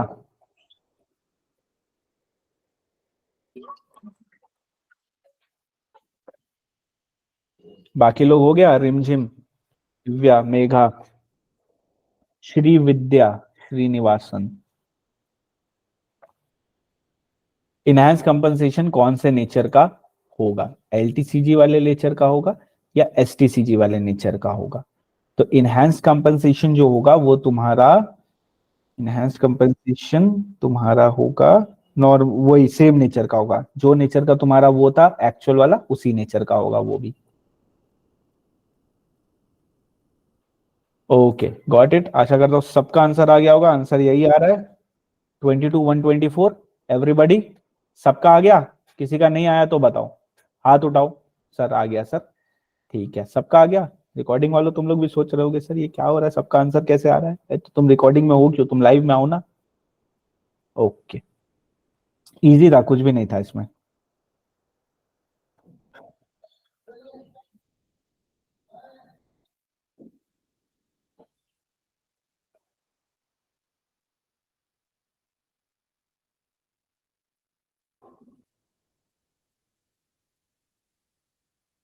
तो एक क्वेश्चन और कर लेते हैं, अभी तो एक टाइम है अपने पास. तो एक क्वेश्चन और करते हैं, मजेदार क्वेश्चन है, मजा आ जाएगा उसमें.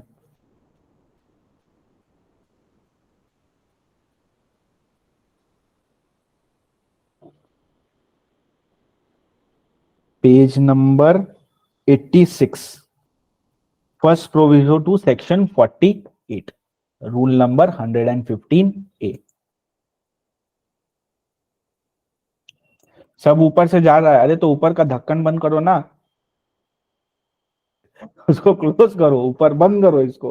ये खुला रहेगा तो सब ऊपर से ही जाएगा. बंद करो इसको. चलो आओ इधर, क्लोज है इधर. First proviso to section 48 115A. हम क्या पढ़ने जा रहे हैं? हम पढ़ने जा रहे हैं एसएफएम. है सर, एसएफएम तो भाई नहीं, तो एएफएम पढ़ रहे हैं. आ जाओ, आज एएफएम पढ़ते हैं. ठीक है. एक नॉन रेसिडेंट है. नॉन रेसिडेंट कौन होता है? बस समझ लो, जो इंडिया का रेसिडेंट नहीं है वो नॉन रेसिडेंट है. ठीक है,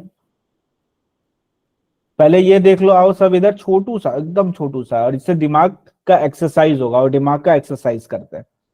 एक नॉन रेसिडेंट अगर शेयर और डिबेंचर खरीदता है एक इंडियन कंपनी का, किसमें? फॉरेन करेंसी में. किसमें खरीदता है? फॉरेन करेंसी में खरीदता है, और उसको गेन हो जाता है. तो उस सिनेरियो में अपने को जो भी गेन करना है ना, वो फॉरेन करेंसी में कैलकुलेट करना है, और उसके बाद उसको इंडियन करेंसी में कन्वर्ट कर देना है. सिंपल. क्या करना है? अगर फॉरेन करेंसी में तुमने शेयर डिबेंचर खरीदा, उसको बेचा, तो उसका सारा कैलकुलेशन डॉलर में, अगर खरीदा तो डॉलर में करना है, और फिर एंड में जाके उसको रुपया में कन्वर्ट करना. अब डॉलर में करना है तो अपने को एक रेट चाहिए ना. वो रेट क्या होगा। कॉस्ट ऑफ एक्वाइजेशन को कन्वर्ट करने के लिए एक्वाइजेशन वाले डेट का एवरेज बाइंग और एवरेज सेलिंग रेट लेना है। टीटी मतलब क्या होता है, जल्दी बताओ एसएफएम वालों, जल्दी। Telegraphic transfer.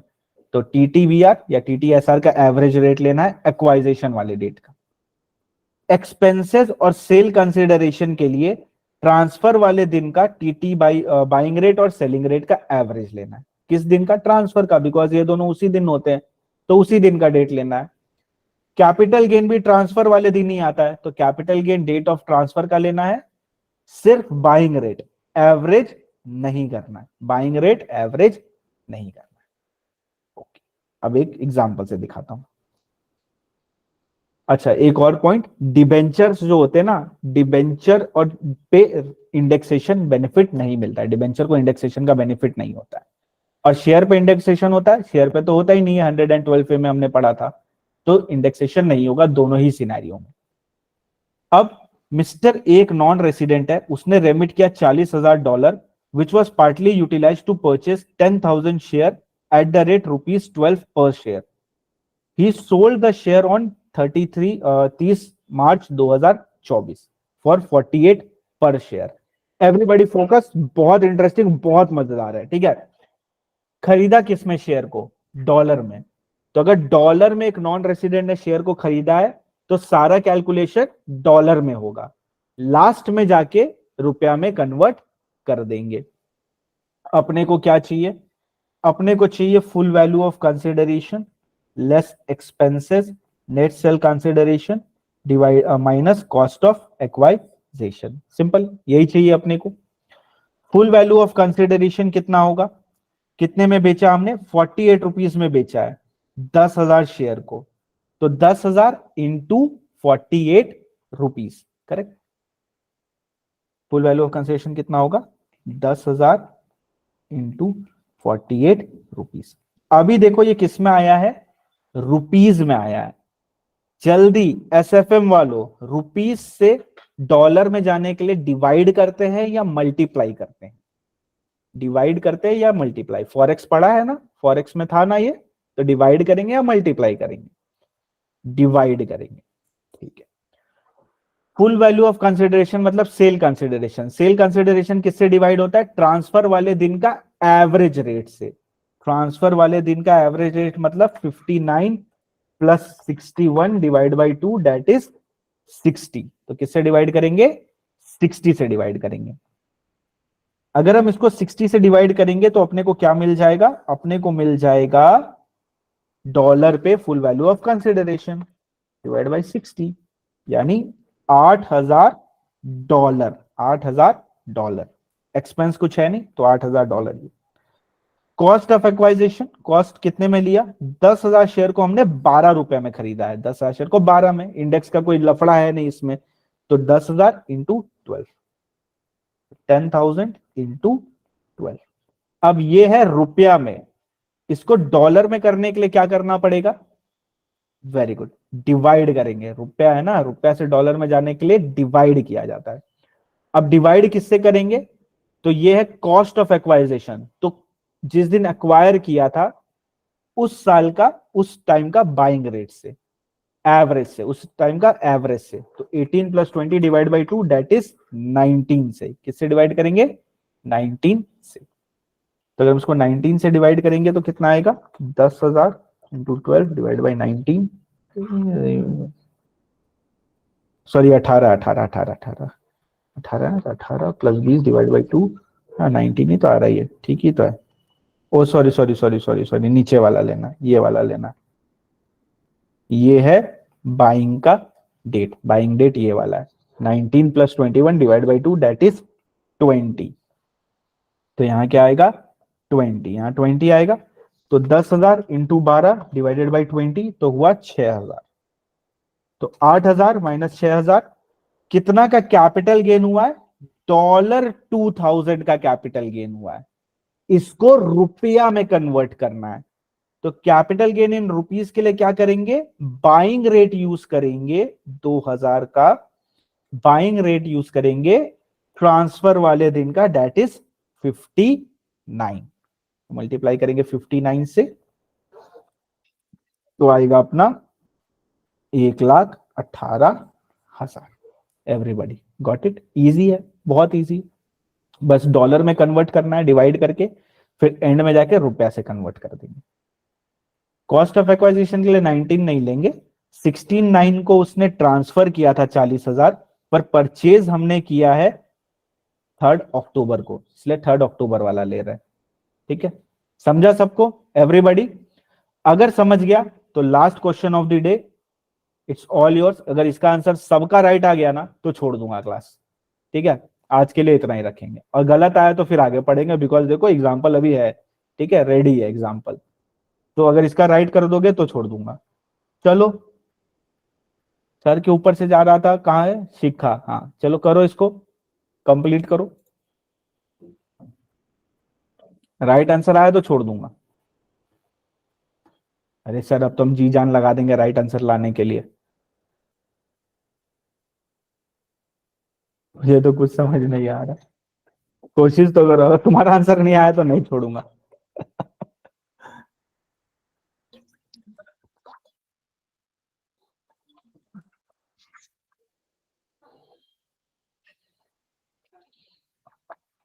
चलो स्टार्ट, कंप्लीट करो फटाफट, बहुत इजी क्वेश्चन है।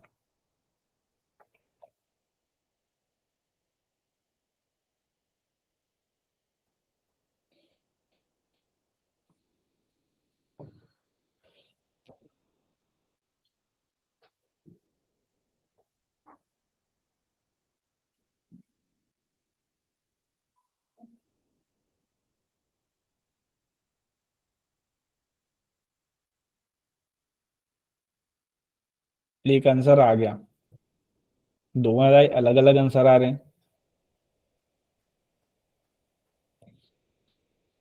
1,29,800।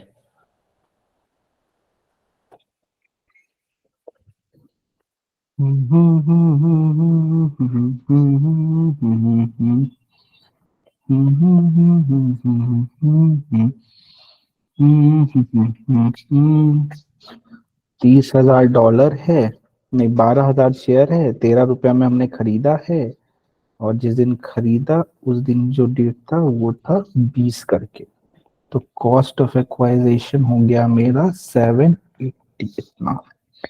अब जिस दिन बेचा उस दिन हमने बेचा 12,000 को 50 करके डिवाइडेड बाई 60 किया तो आया 10,000।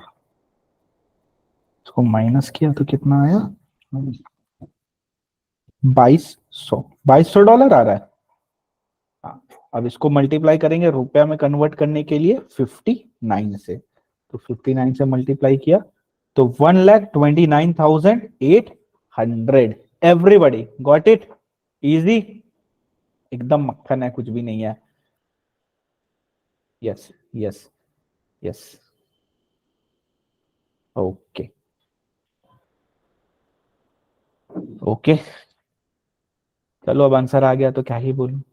So that's it for today, thank you very much for joining इन। आज के लिए इतना ही करते हैं, कल अपने कैपिटल गेन को कंटिन्यू करेंगे। अभी कोई जाना मत, एक चीज तुम लोग को बतानी है नेक्स्ट वीक के लिए, तो कल अपने कैपिटल गेन को कंटिन्यू करेंगे अप्रोक्सीमेटली, और 3 क्लास लगेगा कैपिटल गेन को, तब आधा खत्म होगा, उसके बाद भी कुछ बचेगा।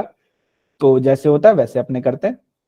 Thank you very much for joining in, bye bye, good night, happy Sunday.